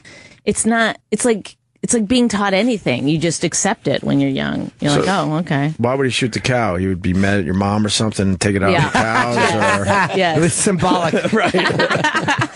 Not allowed to hit her anymore, damn it. Well, come on, Bonnie. I got to get some of this aggression out. But that's like, what would you do with the cow? So Sorry, Jimmy. Some of the cows were for butchering and some of the cows were for milking. And what were the other ones for? Wink, wink. Going to the stepping stool right behind him. I only caught my father doing that once or twice. That's right. He was in the mouth. He was not into it. Did you do any of that cow tipping? No, I never did. I don't even know if that's a real thing. You can do it. It is. Who said that? Justin. I didn't say a word. Who said it is? Oh, my God. Who just said that? For real? I really didn't. I didn't say it. Did I just hear that in my head? Did you just say something? Oh, yes. I didn't say it, but I heard it. I heard it too. Oh. Who said it? Jimmy. That really creeped me out for a minute. I couldn't hold it any longer. It didn't sound like you, though. No, it didn't sound like you. I heard it is. No, it sounded masculine. We got McFarlane in studio. Wait a minute, I'm not happy with this implication. Doo-dee-doo. Her book is really, really good, man. You have a story to tell for real. For real. Thank you. And then, we could get into more of it after Terry Gilliam, who's going to be in here in a couple minutes. Should we take a quick break before he comes in? Is he here? He's sort of checking in. So why don't we take a quick break, and then we'll have Terry when we come back. And we got more with Bonnie McFarlane, and a little later on, our old pal Dr. Ian Smith's coming in. We'll give away a few DVDs. We'll make love. I think we've given away 3 out of the 7. 7. 4 more. 4 more. So, all right, stay there. We'll take a quick break. Terry Gilliam next with Bonnie McFarlane. And, of course, James Norton, who's going to be in Albany this weekend at Comedy Works. Friday and Saturday, 2 shows each night. It's a small room. It's amazing. 150-seat room. Aziz was there recently. He did a bunch of shows to work out for Oddball. And it's just such a good little club. The energy in there. It's one of my favorite places to perform. I think it'll be sold out. So I would hope so. If I can't sell 150 seats out, I should be shot in the fucking head with a shit gun. And then I got Charlotte, North Carolina, Erie, PA coming up, Jacksonville, San Francisco, Louisville, Scottsdale, Arizona. A whole shitload of places I've never been. How's that buzz on Erie? The Erie buzz is really building. There's a whole Edmund Fitzgerald thing happening. And then Jacksonville's great. These are all good clubs, man. I'm happy to be actually getting some gigs, and a whole tour is being announced. Great. And we're trying to put videos up every day on the old YouTube channel, Opie Radio. And the one we put up yesterday, I love. Another guy just bombing in front of us. Oh, my God. We had a guy in. I don't even know his name, but it has something to do with the Patrice O'Neill documentary. I guess he won a spot to check out our show or something. One of those. Oh, yeah. One of those things. And he donated. I was just trying to say, hey, this guy's been in the studio all day. Thanks or whatever. And he just walks up to the mic to try to tell a rape joke. Oh, my God. Exactly. Do we have that? Yeah. Can you play this for Bonnie? It didn't go well. We got a guy in studio all morning. You want something? That's why you're here? I don't even know why you're here. I know you're enjoying yourself. Yeah, I'm enjoying myself a lot. Well, you don't have to sit down. We're going to bring Jeff in right now. We're going to get an A-lister here in a second. Just quickly, yes. Quickly, I'm here on behalf of the Patrice O'Neill doc with Bond. Nice. And I did want to say, I know you talked about it this morning, but I had a problem with rape. I was charged with rape once, sodomy. I got it reduced to following too closely, though. Okay, I bombed myself. Let's bring Jeff in. Thank you very much. That's a great intro. Wonderful. Oh, wait, but that guy, that's weird because that guy's wearing a camel's jacket and stuff. We didn't know what was going on. It was so bizarre. He's not like your usual. No. He's got a job and shit. That guy. Okay. He was nice. I talked to him during the breaks. He was fine. But he's a good guy. But Could he get fired from his job for that? No, I hope not. I hope weird. not. His delivery was so weird and bad. I really thought that he was brought up on rape charges. I know. It's he felt like he had to confess to us. So check out the video. No, there's always a little truth in a joke, right? We'll tweet that out in all the usual places. Right. We got Terry Gilliam coming in. Yeah. Wonderful. We haven't seen Terry in a while. Then we'll get back to Bonnie McFarlane. Yeah. Certainly help us out with the interview. You got to be a big fan of Terry Gilliam, huh? I love it. I love it so much. Terry Gilliam. Hello. We're on. Are you live, people? Yes, we are, sir. What's going on, Terry? Good. How are you, buddy? Good to see you again. I like the control. Yeah, you're really controlling the whole thing. No, this was. He rules with an iron fist. No, that's it. I like that you've nailed it right away as you've come Honestly, that seat was supposed to be over there to make it look like it was whatever. Some democratic activity going on. Exactly. I would have liked that You came in better. late at night on your own and you were like, I must be here. Yeah, exactly. You're filming this? Yeah, we film it. Yeah, that's your daughter over there. That's my daughter. Yeah. Hello. Well, welcome. That's Holly. Are you proud of your dad? Do we have a? We had our yes. Let's. If you. You want her? Let's interview her. Shame, but now the pride. Huh? It was shame for years. Shame for a long time. Yeah, and then now it's pride. Well, this is actually pretty fascinating to me because I'm a comedian and I have a daughter who's like 8 or something like that, and so I'm wondering as the experiment goes on how that affects a child. So. Yeah. Because I think, when she gets old enough, she may be very embarrassed about who her parents are. My wife claims that she was a single parent through most of the childhood of the kids. So Holly's only discovering who her father is. Oh, you like who you've discovered? Yeah, there's nothing embarrassing about it at all. No, never. I mean, from this angle, no. Seriously not. But as growing up, things to be proud of. Well, it's different when you're in Monty Python and then when you do it her and her husband have done. Let's be honest, they're not exactly the same career paths. I did try to jump on that. We're very similar in a lot of ways. I can relate, because Did you understand how famous your dad was growing up? Oh my God, it's become an interview of me. Well, but the thing is, people. Oh, Terry likes this. He's like, I don't want to deal with this. People ask questions like, "What was it like to grow up with a dad like Terry G?" I don't know. I don't have another dad, so to me, was just normal. It's all I knew. So got nothing to compare it to. I hear you. It wasn't weird. It was amazing. Once you got used to those, everything was fine. The verbal abuse continues, but I'm tough now. I've got tough skin. Sure. And I guess the bothering with photographs and autographs and all that stuff when you're out, you get used to it at a young age, right? People bothering your dad or approaching him, strangers? I guess. No. Well, come on. You never were with me for those things. Because at home, we were it was just a very normal place. And it wasn't full of incredibly famous people wandering in and out of the house. It was just a house because my wife is quite territorial and she doesn't like the scum that is show business in the house. Oh, wow, really? Cool. Yeah. Fascinating. We had a very grounded childhood. We all went to the local school. And so you pretty much separated the two, is what you're saying. No, when you weren't working, you were home, and it was a pretty relatively normal household. I mean, Holly's in Brazil. She is Michael Palin's daughter in Brazil, which is quite interesting because it was a scene. It was the only scene reshot in that movie because it's when Jonathan Pryce comes in and he discovers that his best friend is the torturer, and Mike talks about how he's going to deal with Robert De Niro's character, with various techniques. The scene didn't work, even though there's photographs of the family and children. So we rewrote it.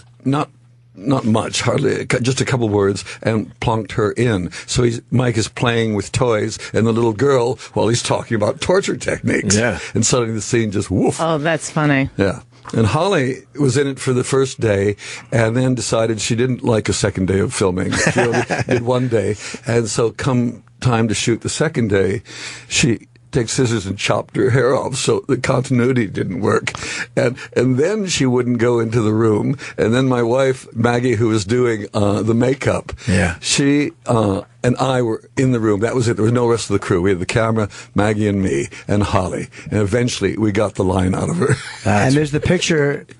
Is that from the first or second day? That's in the book that we're promoting. What page is that? That's 205. 205. I got to see this picture. Probably the second day when I was trying to be nice to her, when I stopped hitting, and things like that, and started cuddling. Yeah, sometimes you get, it's like they say with the waterboarding doesn't work. If you're nice to the terrorists, they actually give you information. Oh, wow, look at that. Well, that's a new theory. I mean, the waterboarding worked with my kids. Terry's in here promoting his book, and it's amazing. It's like... it looks so expensive. Yeah. This book looks like it's expensive. To make, I mean. Oh, to make, yeah, well, wait. No, I know that. I know China. Huh? This is why China was invented. So that we could print my book cheaply. Because it's a beautiful book, right? It smells good. A pre-posthumous memoir. Yes. Yeah. A lot of wonderful illustrations. It's good. We just got the book. Everybody reads well these days, so there's lots of pictures. Right. Well, you haven't met my husband. I appreciate a book with a lot of pictures. I really do. Well, you're an artist, so I mean, it makes sense that you... Well, that was the intention originally. This is Holly's idea, this book. She wanted a book of my art from childhood to, posthumous artwork. And we started doing it. She had assembled all drawings and everything, and I used to talk about them. And my talking seemed to expand, and it ended up being this.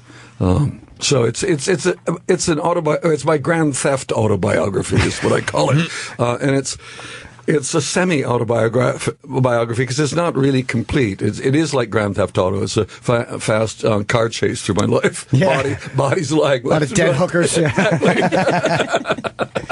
So you were an artist, and what were you drawing or painting? Because when I was a kid, I wanted to be an artist. I would draw, but I was never good. I stunk, and I would draw but I could never draw hands. That was the hardest part for me, was hands. Yeah. So everything I drew, they were always standing with their hands behind their back, and that gets old really fast. It was very funny. But you could have been known for that, though, as an artist. Yes, the guy who just... He never draws hands. Hands are the thing. There was a joke I did in I think, the first Python book of just that. I took an Albert Dürer engraving, beautifully drawn, and then I drew over it where the hands are supposed to be, and the hands don't work. I cross them out, cross them on another hand. Because it is that problem of drawing hands. They're very hard. They're complicated. They really are. Like, I don't know how sculptors do it.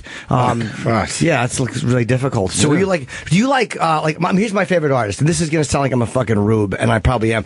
I like Norman Rockwell. That's what I like. Like, wow, that looks like a photo. That's the type of art I like. I don't understand other art.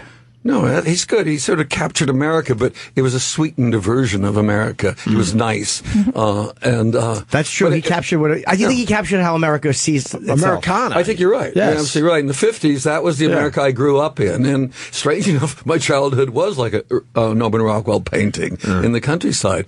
It was only later that life got more interesting, and moving to New York and trying to. So there's a lot of self-abuse involved trying to become an artist because it was such a nice childhood. I felt without being abused by my parents, by not being, black, gay, a woman, I didn't have a chance in the world because an artist has to suffer to be a good artist. So it required coming to New York and treating myself badly for years. I'm amazed by the guys that paint and it looks exactly like a photograph. My brain blows up. I can't imagine how that is done. And there's some galleries down in Soho and stuff that feature some of these guys, and it's unbelievable. You would bet your life that you're looking at a photograph and nope, that's a painting. I can do it. What is that called? Do you know offhand? Really photorealistic painting, you would say. I mean, figure painting, but it's not really taught that much because people love conceptual art because you can take a neon tube, stack it against a wall, and claim it's a great piece of work. But I agree. I like people who can actually draw beautifully, paint beautifully. The trick, though, is to have ideas. It's one thing to copy nature and life, sure, but then how do you transform it so it transcends what we go through daily? So you're saying something. Yeah. What's your favorite piece of art? Oh God, I don't know. I'm really bad. I love Peter Bruegel. I know who that is, but they don't. Who is he? I know too, but please tell Bonnie. Bruegel, he just captured the Netherlands life then, peasant life. Jabberwocky, my first film, was really about Peter Bruegel. And the one I really love, he painted the Tower of Babel, which is just an extraordinary painting. It's about the madness of man. Ultimately, you build these huge structures, and then they all collapse, as they do. Look at New York; it's still standing briefly, but for how much longer? Hey, how did you treat yourself badly when you came here? I had a little flat about half the size of this little studio. It was 8 foot square, and in that stuck out the closet. What else stuck out from the walls? Oh, a wash basin. Then there was the bed and a desk. So when I was drawing on the desk, I had to take everything and put it on the bed, and then I would draw. And then when I went to bed at night, everything would be lifted off the bed, stuck on the desk. The best thing about living in that little room was I had a pet cockroach, who I really did, because literally he's lived in the desk somewhere, and I would use a plate for mixing my paints on, and something about the paint, the taste of it, he loved. So he'd constantly come out onto the paint, onto my palette, and dance around. So you had 1,000 cockroaches. You just thought you were seeing the same. That's how you slept at night. Oh, look, there's Harry, but he looks like a lot smaller than he did. Or why is this one flying? Everybody always assumed, especially with Python, I took a lot of drugs, and I didn't. I mean, this stuff was, What year? What year was this? You're in an 8-foot room with paint fumes. It's pretty much, it's a prison cell. What year was that?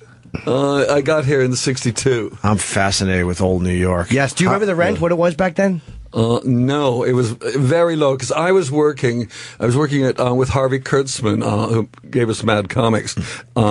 And it was a magazine called Help, and I was working for $50 a week. The dole was $52 a week, but I was doing what I wanted to do. That was the key point. $50 you can live on. I've still got. Actually, it's in the book somewhere. I used to take. Every time I bought something, I'd note it down. And I would hesitate to buy a pack of gum because I was saving my money. And I managed to do it. After a year of living like that, I actually bought my first Bolex camera.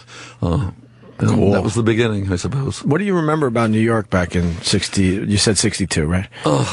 It was exciting. I mean, I got here from California with no intention of staying, so I was living through the winter with California clothes, which was horrible. I think what got to me ultimately in New York, I loved it. I loved the energy of it. But I was always amazed that nobody looked up in New York. They walked with their heads down. And I found the tops of the buildings were just magical. They're castles, there's temples, there's everything up there. So that was exciting. After a while, though, I got to the point where I felt I was on a Roman galley in Ben-Hur with the drummer setting the pace every day. You wake up and there's boom, boom, boom, ramming speed today, boom, boom, boom. And I oh, God, I can't stand this. It became very claustrophobic to the point that there was only a desert beyond the rivers. Out there was nothing. You begin to think like that here. Were you performing at that time or just painting? No, I was actually the assistant editor on Help magazine, so I was drawing cartoons for a living. But it was the beginning, I suppose, of film, because we used to do these photo stories called fumetti. They're just like a comic book, except it's with real people in real situations. People speak through comic book balloons. Right. And we were writing these very funny stories. And one of my jobs was to go and find actors who would work for $15 a day to be in these stories. And Woody Allen was in one. There was a point Dick Van Dyke was in one. All sorts of people got in there because of Harvey Kurtzman being this magnet, having created Mad Comics. He was the hero for certainly our generation of comedians and cartoonists. And there was this one story that my roommate and I wrote, which is about a man who falls in love and has a relationship, I believe a carnal relationship, with his daughter's Barbie doll. Oh, my. And I got this guy who was this comedian from England who was over with a group of other Cambridge comedians, and this guy's name was John Cleese, and I got him to be in it, and we became friends, and that led to something some years later. Well, what did that lead to? What was that? Yeah, boy, that was a dead-end relationship. But if you look at John's marital history, you may see some similarity to the story. No. And you're from Minnesota. Is it Minnesota originally? Yeah. Yeah. And but you're not a U.S. citizen anymore. No, I've got one more year on parole. I renounced, which is the correct word. If you go to the U.S. Embassy in London and say, I want to give up my citizenship, no, that's the wrong word. What's the right word? No, you have to say the right word. Well, tell me the right word. Eventually they say, you have to say, I want to renounce my American citizenship. Well, you were already a British citizen by this point, right? Yeah, I had dual citizenship. At that point, I had lived in England for 40 years, paying taxes in both countries. That's what's interesting. Americans, that's the thing about being an American around the world. You have to continue to pay tax. Other countries, you leave and live in France, you don't, if you're English. But you do. So I was paying for 40 years, and I wasn't complaining about that. It was only when George W. got reelected, I just said, that's it. I'm out. I cannot. You're one guy who actually did it. Like most people who say, Bush gets elected again, I'm leaving the country. You're the only guy I've heard that actually did it and meant it. But how did you afford your bills paying American taxes and the English taxes? Because British is higher than here, aren't they? Yeah, of course. Yeah. No, you just had to work hard. I mean, there is a dual taxation treaty, so you're not paying the full whack. You pay the higher one, right? Well, no, you can write one off against the other, but it doesn't work out. You end up paying a lot of extra tax. Of course. And I don't use the roads. I don't use the bullets or bombs or any of those things. Right. So I didn't get much, and I certainly don't use the medical facilities of the state. Yeah, I was there are none. I was brushing up on you a little bit before the show. And so you can only stay in the States 29 days a year? Is that really true? 30. 30 days, that's it. Each year I can only be for 30 years, and this has been for 10 years. I've done my 9 years. By August next year, I'll be able to come into the country as often as Holly, my daughter, who's just British, can come in anytime she wants. So when you come to America, you got to make sure every day is planned out properly. If you only have 30, yeah. The irony because America wants you. Obviously, there's a lot to do here. Well, the irony was, 2 weeks after I renounced it, I got a call from Hollywood. We've got a great Western movie we want you to do.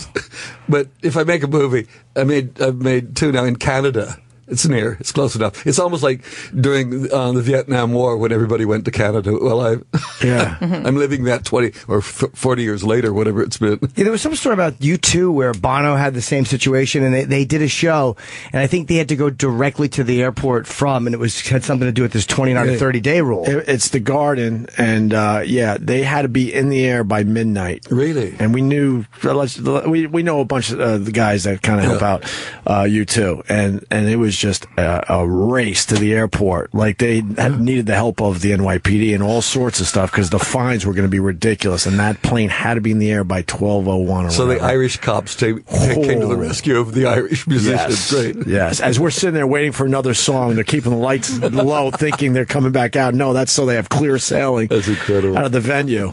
Are you still painting? Yes and no. I really only do birthday cards for the family, anniversary cards for my wife, Valentine Day's cards as well. That's kind of it. If I'm making a film, I start drawing again, storyboarding, and generally it's the easiest way to communicate with the rest of the crew on a film, a drawing. Right. Yeah, it's easy. That's pretty romantic. You make Valentine's Day cards? I know, it sounds amazing. Oh, that's awesome. I do.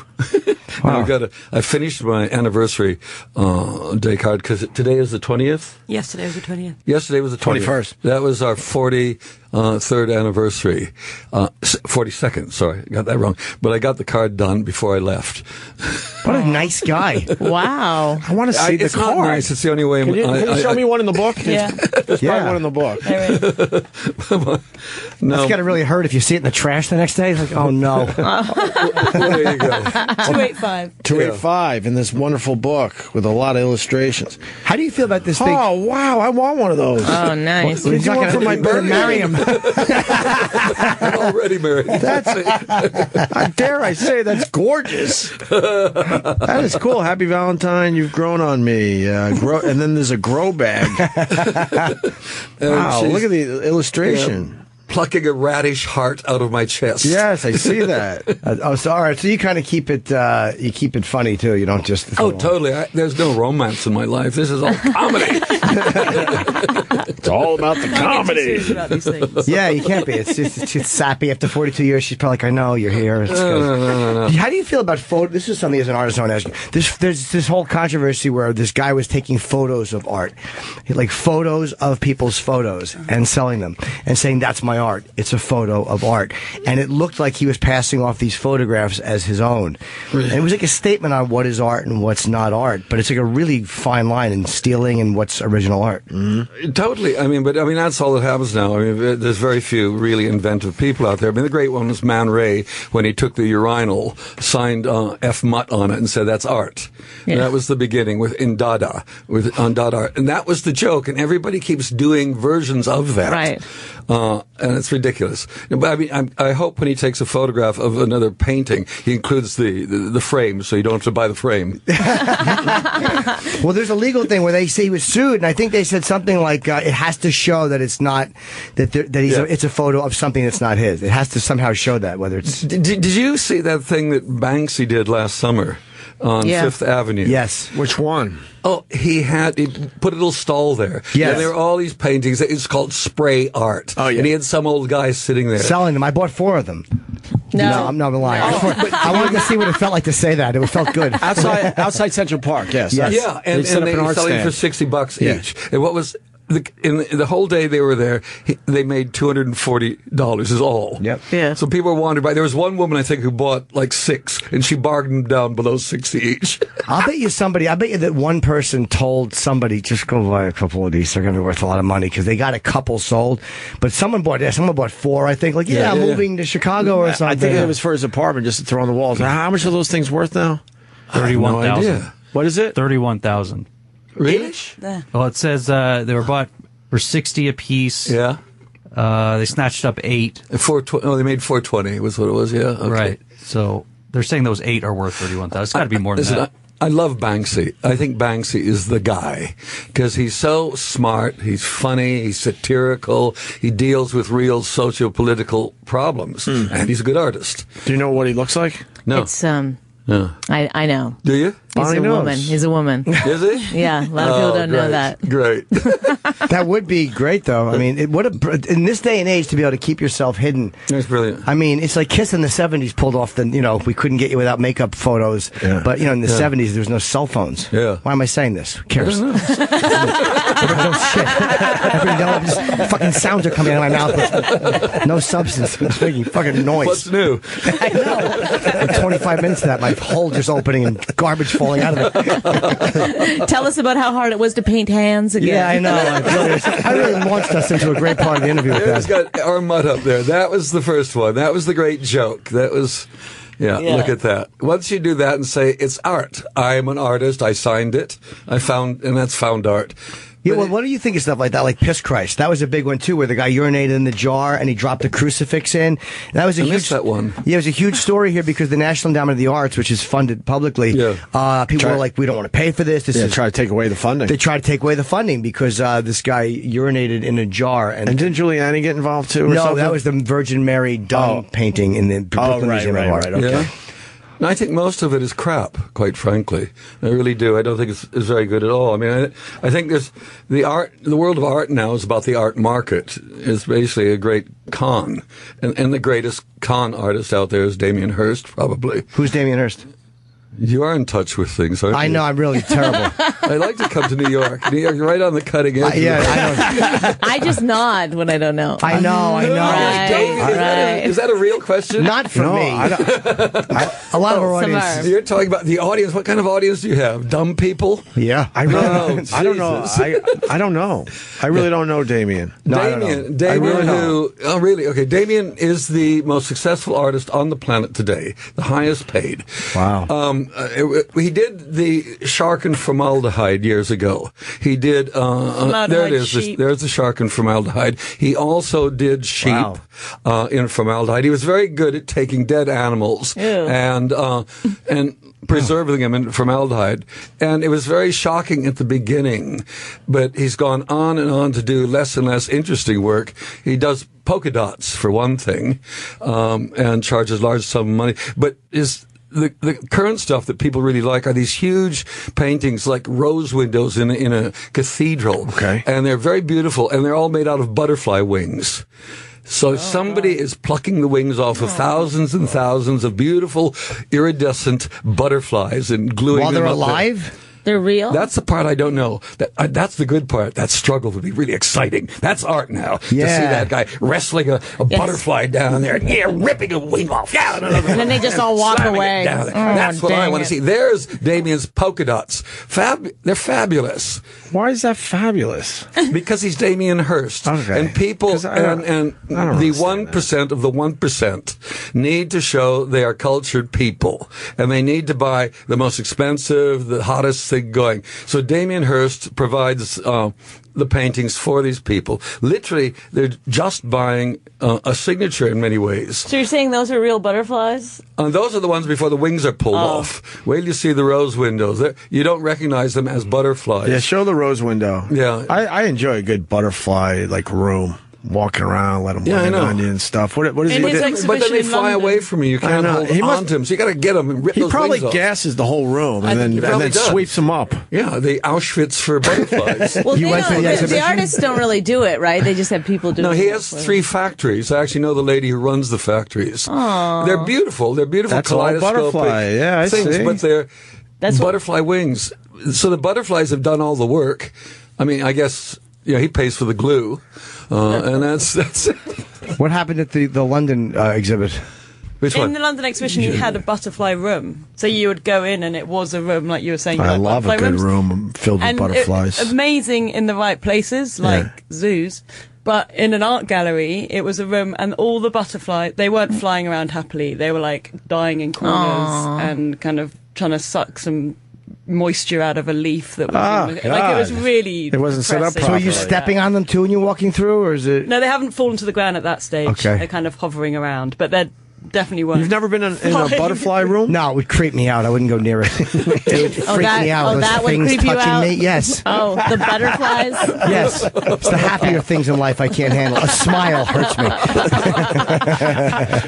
If you only knew, Terry, what this kid can handle, but butterflies freak him out. Yeah, that really bothers me. You only knew, Terry. So you hate the fact that a lot of this pompous shit is like people buy things because they think it makes them seem deeper, makes them seem informed or intelligent. But they do. You know Tracy Emin, don't you? Yes. Of course I... Okay, I mean, you buy a neon that says, "You don't like me," and signed Tracy. Yeah, we don't. I wouldn't pay money to have that on my wall. But so how much would that cost, you think? Oh, they're thousands. No. It's the connection with the cost and the banality of what is going on. You get get it right, and then some very foolishly rich person will buy it because they think that. What was interesting years ago when I lived in New York in the '60s, there was a little gallery up on Madison Avenue. It sold other things, all sorts of kitsch things, but in the window was what I thought was a work of genius, because Andy Warhol was king, and then everybody, pop art was thriving. And there was one sheet of paper, and it just had on it, it was a signature, Picasso. And Picasso had cut through the whole art deal. He was selling his signature for $75 each. You didn't get a painting, you got a signature, which is kind of where we are now. Yeah. People do a lot more work, but it's the signature that counts. So I thought Picasso was right there on the cutting edge of pop art. Forget about the art. Right. Yeah, he's just signing. Just sign it. Did you know Warhol or no? I've been to the factory, and we met him once when Holy Grail was on over here. There was a party for all the Pythons and the creme de la creme of New York, apparently, in some massage parlor down Sounds near like Union the creme Square. de la creme. Yeah. Yeah. And Warhol was there. What kind of guy was he in person?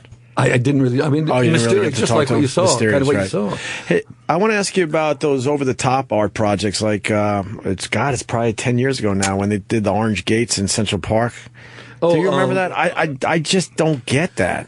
Christo intrigues me, to be honest, because it's the scale of what he's doing. That's what I mean. It's all-encompassing. I didn't see the gates, but I've always liked when he does running fences, he'll go to some beautiful landscape and he'll build these fences out of canvas or whatever, but orange or whatever, and it rolls up and down and over hills and dales. I mean, it's been copied by the Israelis with their wall in Israel, but their color scheme isn't as good. They don't do it in orange. They just do it in concrete gray. But at least Banksy will paint on it and make it interesting. Sure. But Christo, he also the first things he was doing was wrapping coastlines in plastic, and it's the scale of what he's doing that makes it interesting. Oh, okay. And that's it. And it's.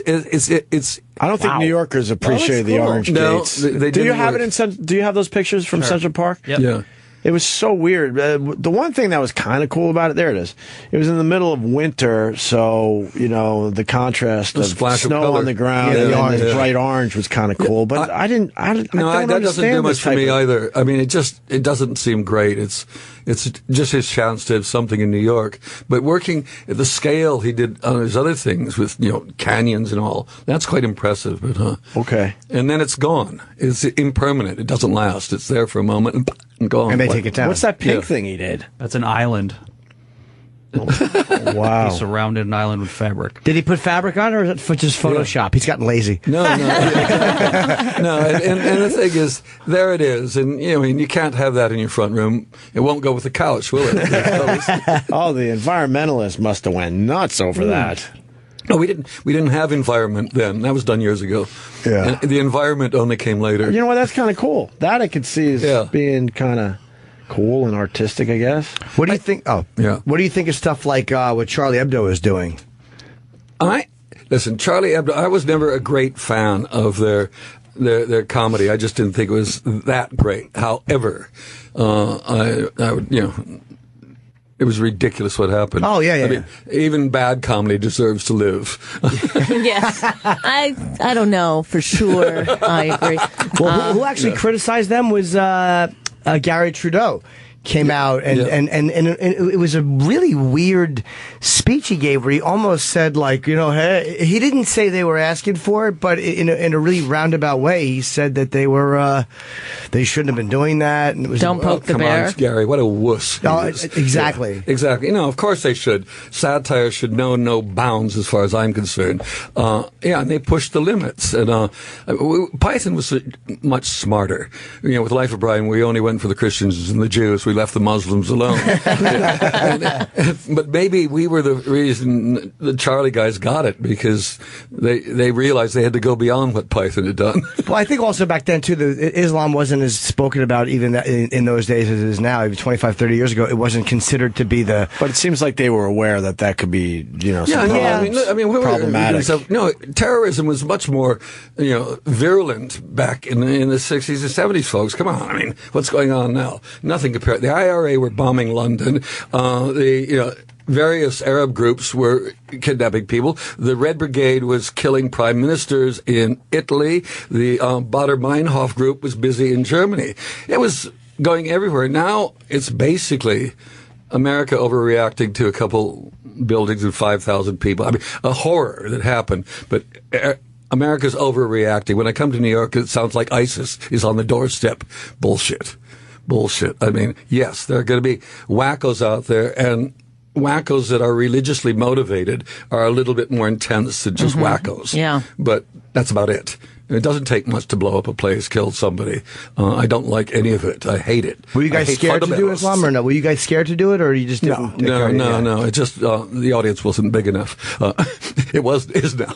No, it wasn't part of the story. Islam didn't exist when Jesus was strutting around the planet. That's a damn good point. I probably should. I don't know why I would just want you to crunch that 500 years. I think it was a stupid point that I just made. No. What was it? 1,500 years difference? Is that what it was? Muhammad was in 600, so Christ got out of the way at the beginning of our era. 600 years later, Muhammad, a good guy. Muhammad really intrigues me as a character and a person, but he basically took Jewish and Christian thoughts and melded them together. And what he did, what Muhammad really did, because the Jews and the Christians were called the people of the book because they're that Bible, and Saudi Arabia was a land of warring tribes, and it was just good fun all the time. Somebody's caravan, you rob the caravan. Everybody's robbing each other back, and it was an interesting life. And basically what Muhammad did was make a pan-tribal religion that brought all of them together in a sense. Okay, let's stop killing each other and fighting each other. Let's get together and we can do that to other people. Right. And it worked. Common enemy. Yeah, and they rampaged across Europe. They wiped out great chunks of Byzantium. They took off north. It was that kind of energy. And Muslim, what I like about Islam is the idea of the ummah, community. That's what it's really about. We've lost that, the sense of community. We have lost, it seems. We're all atomized, and especially with the web, we're busy with our avatars talking to each other in nonsense. But ummah, the community, intrigues me. There's another great thing when Ahmadinejad, president of Iran some years ago, his friend Peter Bruegel, and he referred to the great Satan, America. Now, if you actually look at it, the translation for Satan or shaitan in Arabic is the great trivializer. And that is so good. That's so perfect. America is the great trivializer, ladies and gentlemen. Sorry. He had a good point about homosexuality too. There's none in Iran. I don't know how they pulled that off. It was they laughed at him in Colombia. That was embarrassing. Come on. Go to North Africa, go to any Arab country, and all you see are nice people walking around holding hands. They just happen to be boys. Yeah, it's bizarre how they look at it. It's very nice. No, it's the difference between a religion and those who run the religion. And like whether it's Christianity, Judaism, Hinduism, it's when it gets to the guys running the operation, and then you get to the fundamentalists. And when they're fundamentalists, I don't care what religion it is. That's a problem. Off the planet, mate. Yes, just of course. Yeah. Believe whatever you want, but don't tell me how to believe, and don't try to kill me because I don't believe the way you believe. And how do you feel too? Like stuff like that with comedy too has gotten so. Like I'm listening to you joke around in the beginning, and it's obvious that you are not politically correct or you haven't been beaten over the head, which is great.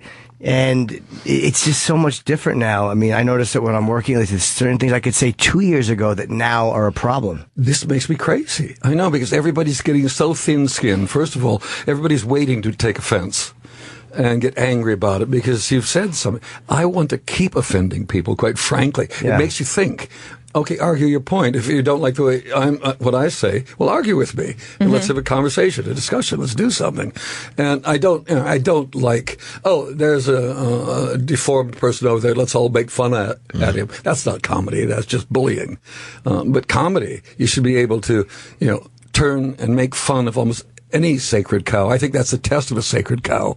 Will it stand up after you've made fun of it? Yeah. And do you think that people keep saying that we've changed so much, but it's like, there's always been stuff that you couldn't make fun of. It's just like, it's like a ticking clock. It just keeps pointing at different things that you can't make fun of. Like, you couldn't make fun of Catholicism in the 50s. Now Catholicism is fair game, and you could make fun of gays in the 50s, but yeah, you can make, there's really no problem here, at least if you make fun of Catholics or the church. It's kind of like the pedophile jokes, the Pope jokes, they're all cool. That's interesting, because all that says is they're really established and confident. Yeah, so don't make fun of people who aren't confident is the theory of comedy today. It seems like, I'm sorry about that. You just learn to be confident. Come on. I don't like picking on people, but everything is fair game. Everything is potentially funny. Right. Potentially funny, I agree. I mean, that's the thing, is that it's not always going to be funny, but the potential's there. During the Monty potential is there. During the Monty Python years, did you guys feel like there were things you couldn't make fun of? No, in general, or we really felt let's go for it. Anything, yeah. But it's got to be good humor. That's obviously it's got to be good. funny. So in the end, it's got to be funny. I mean, let's say we're John Cleese brings drags a bag into a funeral home where Graham is running, and it's his dead mother in the bag. And what are we going to do? How are we going to deal with it? And eventually we can cook her, and you can eat her, and if you don't like it, we'll dig a hole. You can throw it up in it. Now that is as offensive as you can get, almost. Brilliant. It's hilarious too. And I just think that's it. And I'm tired of living in what appears now be the era of the victim. Everybody is a victim. Everybody. I mean, that's my joke about the fact I wasn't black, gay, a girl. Or, that's it. Unless I've been abused, I won't name names, but there was a very famous and very smart lady a couple of years ago going on about abuse, because everybody had to have been abused at a certain point, because if your parents haven't done something foul to you, you're not really a chance for an artist or anything. And she was doing, yes, my father abused me. Oh, and what did he do? Well, he was a very large man. Yeah, yes. And he had a big booming voice, and sometimes he would shout at us. I know. And that's it? And we're supposed to care about that? Right. I mean, there are people out there smacking their kids, throwing around the place. That's something to care about. That's what I do to my kid. Yeah, so she's going to be a great comedian one day. Do you know who he's talking about? I don't know who he's talking about. I need to know. Well, is she an actress, or I don't know what you're saying? She's been an actress. Oh. She's been a model. She's been a famous person. An actress and a model. Kathy Bates. Kathy Bates. There you go. How'd you get it? No, but it's true. I feel like you can't get famous anymore unless you have that origin story of having some kind of being victimized somewhere. Correct. Like even, of course, the models that are always like, well, people picked on me when I was in school. Yeah. And it's like, I was a bully and I made it. You know what I mean? So I feel like we're missing that other story. I just read a piece about kids in primary school at the beginning, little 7, 8-year-old kids, whatever they are at that age, and they can't.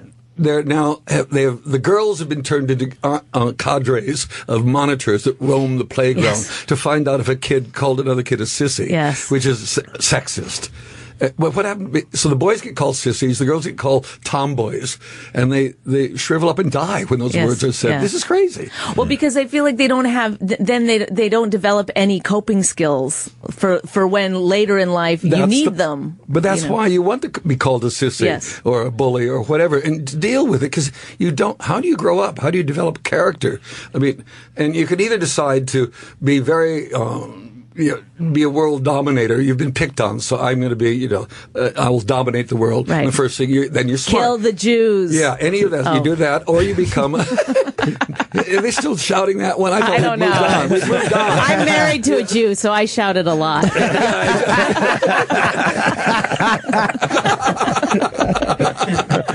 I think going with your point. I think you got to go through disappointments in life. You really do. You learn from that. Yeah, what are you? And I'm a parent now, and it's tough to see your kid disappointed, but you know it's the right thing to let them work through that and help them through that.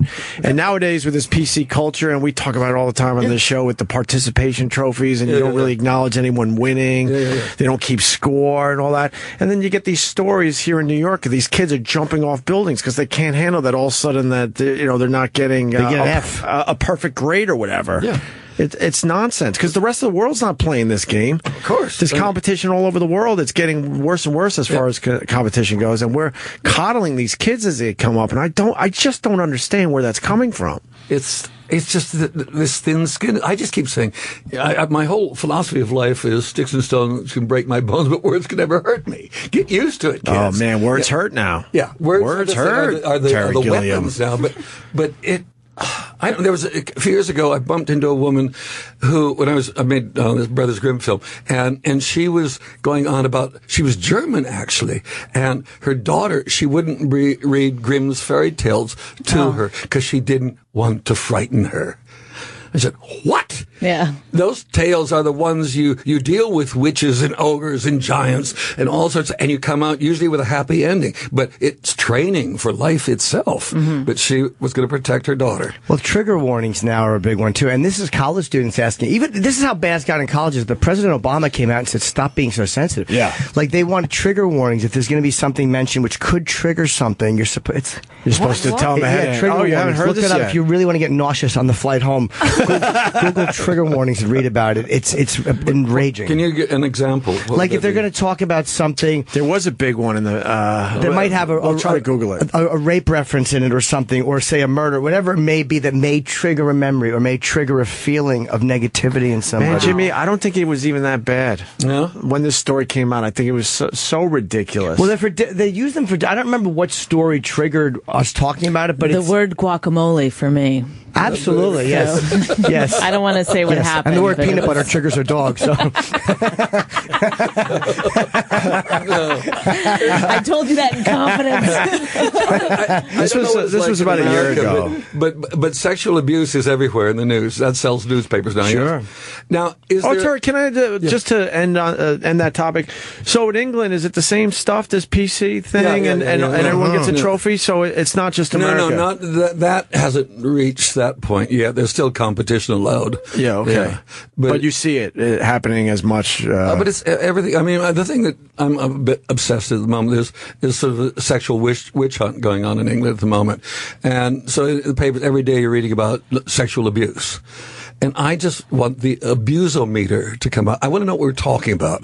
Are we talking about a hand on a thigh? Or are you talking a knife-wielding rapist? More with this, because I feel like it's all going under the same umbrella. Yes. And when somebody has awkward sex, they're calling it rape. But it's a far cry from what happens in an alley late at night. I mean, you shouldn't be... Yeah. Those two things shouldn't have equal weight. Shouldn't be lumped in together. Yeah, there was a program, in fact, because...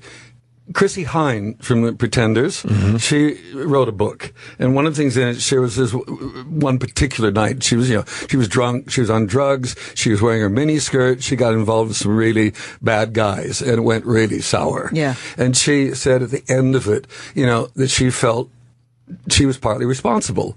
Yeah, she was gagging for it in a sense, she said, because I was looking provocative. I was drunk. She wasn't keeping herself safe. Exactly. And so she said, I was partially responsible. She was pilloried in the press in England. Mm-hmm. What are you doing? And they wouldn't even say, oh, she's disguising what really happened. She's so scarred. She's now taking responsibility for it. Of course she was partly responsible. It's, if you don't understand the situation you're getting into, and if you don't understand humanity, you don't understand hormones, you don't understand any of the things that go on in life, you're going to get in trouble. Because if you say that, it's like putting yourself in a dangerous situation. Like if you get into a car with somebody you know has been drinking, and you're both injured in a drunk driving accident, and you say, look, I'm partially responsible because I knew I was you're not responsible for his drinking, but you're responsible because you put yourself in a bad place. You keep yourself safe. Well, there's that famous feminist quote. What is her name? Oh, I can't remember her name, but she Gloria says, Steinem. No, it's not her.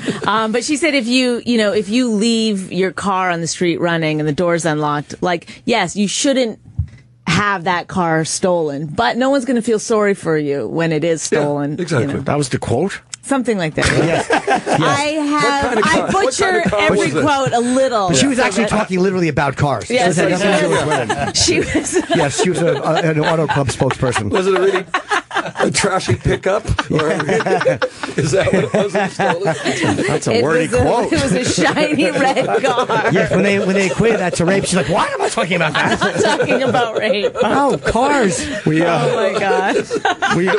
But I think what it's doing is that real crimes against people, real things, are the same as just the most pitiful little events. Right. And you can't do that. You've got to define things. It's like nobody wants to define things or discriminate things. Mm-hmm. And that is how you have to do. You can't. I mean, I just hate the fact that if I said, why are you only 5'2"?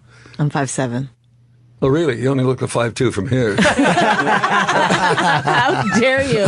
See, am I 2 is a trigger warning for me. Am I attacking you for your lack of stature? Yes. God, this is great, and they're saying I we thought got it to was start going to be wrapping fun. up. I didn't know I was going to get.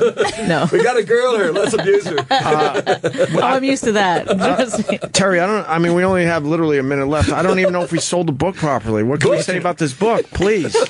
No, I think we're having more fun than selling. The illustrations are amazing. Gilliam, and obviously you're telling stories in here about your life. Can you read that title? Can you pronounce the title? Is it Gilliam's? Nope. Gilliam-esque.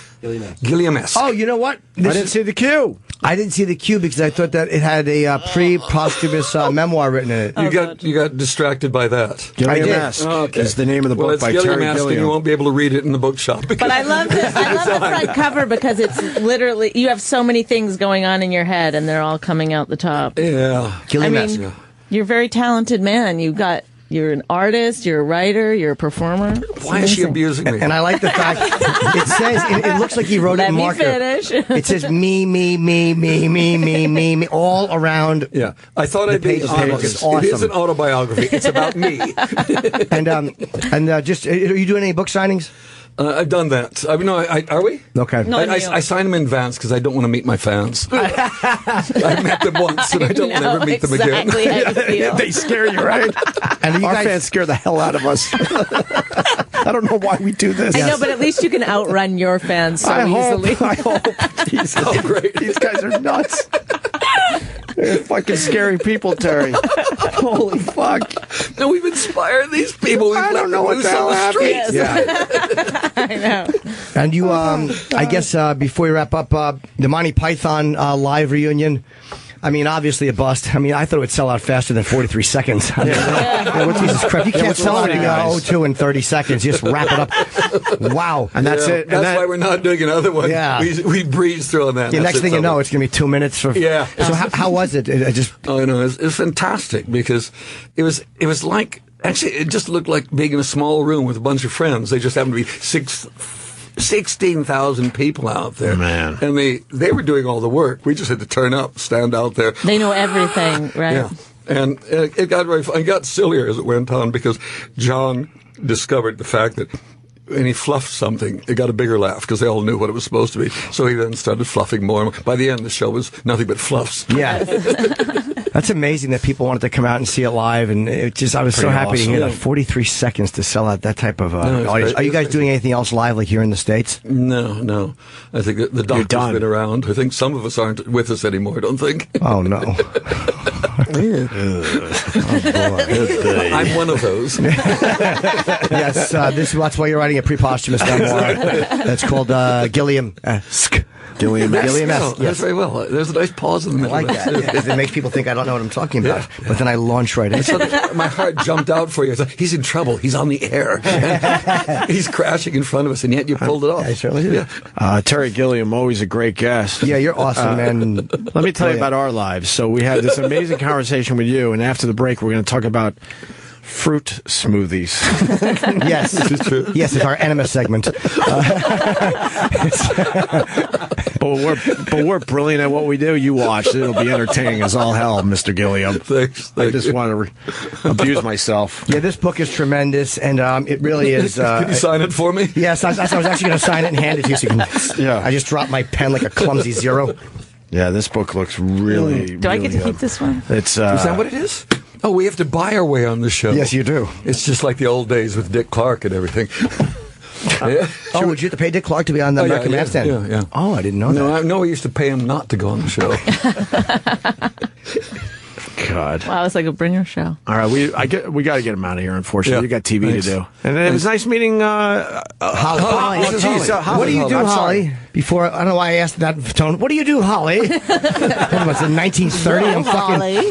Yeah, so girly. Where do you work? I curated and project managed this book, but I full-time manage Monty Python.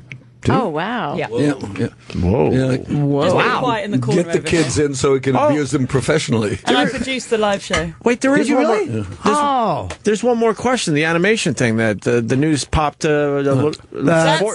That's hysterical. So that is Lost Animation. Lost Animation from Holy Grail, because Yes. it's the 40th anniversary of Holy Grail this year. Yeah. So we're releasing a new box set and everything else. And that's one of the extras on the Blu-ray. But it was one of the extras on the last Blu-ray and the Blu-ray before that. But I put it on the YouTube channel and then pushed out on our socials, and it's been picked up by all the news. Like, this is all new. Wow. Terry Gilliam's commentary on this new Lost Animation. It's been around for a while. Like, it's been available for a while. All the fans know that it's been around for a while, but the dumb news people just picked up on it. I'm what cool with that. idiots. It's great. Right, it's good for you. Perfect for you. You shouldn't say that before the release, though. You should say that after the release. Like, No, it'll be forgotten. Things are. How long do things last these days? A day and a half, 2 days. What are you promoting? Exactly. I got a new book out here. It's called Gilliam's. God, I love that this animation's been around forever, and the news media doesn't even bother doing their own research. No, it's great. awesome. You would think one Monty Python fan that works at one of these news organizations would go, "Whoa, wait a minute! I need to tell you this. There is This new stuff has been that we around, put out there. There's a new, but not this animation thing." Q&A with the guys, hosted by John Oliver. That is the new stuff that's coming out on the Blu-ray that's out on 27th of October. But that's not been picked up in a way. How the same great way is this John was. Oliver? He's I awesome, love yeah. John Oliver. He's amazing. He coped Love him. really well with the five I would guys imagine on he stage. did. I Not would behaving very imagine. well. All right, we're babbling. We got to get Terry Gilliam out of here. We're going to do a quick break. Dr. Ian Smith is next. Jimmy's at Comedy Works at Albany this weekend, Friday and Saturday, and more with Bonnie McFarlane. Stay there. Back with Bonnie McFarlane. I'm here. How great was Terry Gilliam? That was amazing. That was fun. So great. I love talking art with the guy. Yeah. I don't know anything about art, but I love when someone that is knowledgeable could kind of just educate you a little bit. That was wonderful. He's a man of many talents. This book looks wonderful, too. We just got it, unfortunately. Yeah, I had it for a few days. I just didn't. I looked through it, and I'm like, I mean, he's such a good talker. That was just, I knew it'd be fun to talk to. So it didn't really interest you, the book? No, I wasn't saying that at all. He's a fascinating guy. I mean, he's brilliant. It's the 40th anniversary of Monty Python and the Holy Grail. 40th. Yeah, they're probably the most respected sketch group ever, like by other sketch groups and by performers. Yes. I mean, they're just royalty, those guys. Absolutely. We got Dr. Ian Smith. Yeah, let's get Ian in here. He texted me and said, "Hey man, could you squeeze me in? I'm in New York," and he's an old friend of the show. We didn't do any material today. I had so many more questions for Bonnie. You're gonna have to come back sooner than later, which is gonna make Vos's brain explode. Yes. He's gonna lose his mind when I say, "Hey, we got to get her back soon because we didn't get into half the stuff I wanted to." What's up, Dr. Ian Smith? Hello, sir. Hey guys, how are you? Spectacular. Well, no, because I just felt like I wanted to open up by just saying I miss you guys. I miss you. But I come Did here. you feel it in our hugs? I did. All right. You guys hugged me nice. I said, but I just want to say right from the beginning of this segment that I'm not dealing with any hate tweets today. Well, that's up I to come you. here at my own risk, but please, I mean, let's do it the next time. Just let me a nice, peaceful existence here. Oh, that'll stop it.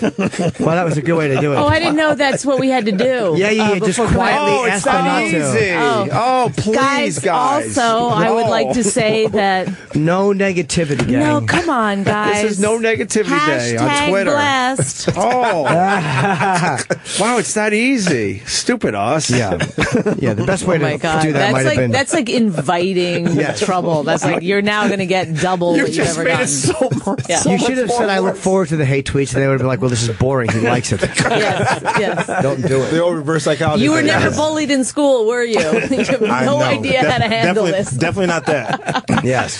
Eric's still, out of shape, but he did, I think, try to get off sugar. Okay, so we can officially say you start the conversation on this. Yes. Well, Eric has actually dropped. He's dropped a motivation, little bit, but I got to tell you. Can I tell you about? You must have seen Fed Up, the movie. Yes. About sugar, Yes. which is driving everyone around me insane because Why, you I'm haven't talked about obsessed it? with sugar now. I had no idea. It's crazy, right? Well, I'm eating my low-fat yogurts, thinking I'm doing the right thing, and there's so much sugar in those. Well, let's be those careful yogurts. Here. Let's not go overboard here. Okay? That's what I always because, tell 'em. You know, because first of all, there's sugar in apples too. By the way. Yeah, but it has the different. fiber that breaks down the sugar. You don't think I know this shit now, Dr. Ian Smith? After all these years being friends with you, What am I here for? it's the processed sugar that doesn't have the fiber that That's causes right. the problem. It's the added sugars that's the problem. Huh? So people say to me, like for example, I'm a big smoothie guy, and people say, but smoothies have so much sugar. It's natural sugar. It's the right not added sugar. sugar. It's the right sugar, and it also has all these phytonutrients that come with it, right? So you took I'm eating this yogurt parfait. Okay, you know what? On whole, it's great, but the yogurt does have sugar in it. But look, I have like all these whole grains. I have fruit in it. I mean, you know, this is like I worked out. This is my power breakfast. So, You're doing really good. You think so? I This think is you're actually pretty good. nailing it. This is pretty good actually because I can taste the oatmeal. I like crunchy. I like You like a little crunch. I like a little crunch in it. I like a lot of crunch with my food. That's a weird aggression. I really do. I like a crunchy thing. There's something about that I like, and I read about that. They're like when you like something with crunchy, there's an aggression in it. Is it really? Wow. Yeah. Do you like pickles? I do like it's funny you asked that. Just a good Thank pickle. you. I'm good at asking funny That's questions. a really good question. I enjoy a good pickle. Although I've been on the Whole30 diet for a while, and I don't know if that's. What are you doing? It's called Whole30. Okay. I hurt my arm. I mean, so I couldn't lift it. In a brief, Wait, you were a lifter at one point? Well, hold on a second. Oh, I didn't notice that part. No, I do understand. I must have missed seeing you for those months. Yeah, no, I do understand that Bonnie is mocking my physique, and justifiably so. And I've only seen it through a sweatshirt, and I'm still. Well, we can change that. What? Why? Sweatshirts come off. I'm friends with her husband, though. Oh, okay. Yeah, Okay. no. All right. They're both gross to me. Okay. We're going to interrupt this interview to Why? Whoa! For some hate tweets to Dr. Ian Okay. Smith. Justin, what do you got over Well, there? there's only one. Oh, There's one so far because Okay. I think they're probably on a delay or something. So Sure. they haven't gotten enough time yet. But Sancho writes, last time Dr. Ian Smith was in, he promised me a book I never got. Thanks, asshole. Sancho. Was that last word in caps or was it just No, lowercase? that was my emphasis. Oh, okay. What's his name again? Sancho. Sancho. Do you remember Sancho? Okay. I'll retweet it so you can see it on the. Listen, Opie my and Twitter Jimmy handle is Dr. Ian Smith, DRIAN Smith, and I will send this guy a copy of my new book that comes out in December. I got an advanced copy. It's called The Shred Power Cleanse. I'll send it to him. Ken, my guys here. Can We're I gonna see send this it. book? Oh, yeah, here it is. Yeah, please. I want to see it. When does it come out? In December? December. This is an advanced copy, so don't judge it. It's just paper right now. What? You're going to throw pictures in there and stuff? You write a lot of books. You really do. You're a very productive guy. Thank you, sir. Eat clean, get lean, burn fat, the Shred Power Cleanse. I'll take one. Yeah. Here you go. Ian K. Smith, MD, #1 best-selling author of Shred and Super Shred. So here's the deal. You ready? Nice. So I'm doing this thing called the Shred Purple Smoothie Challenge starting in January 4th. We're registering people now. Okay? So I got all my friends like Stray.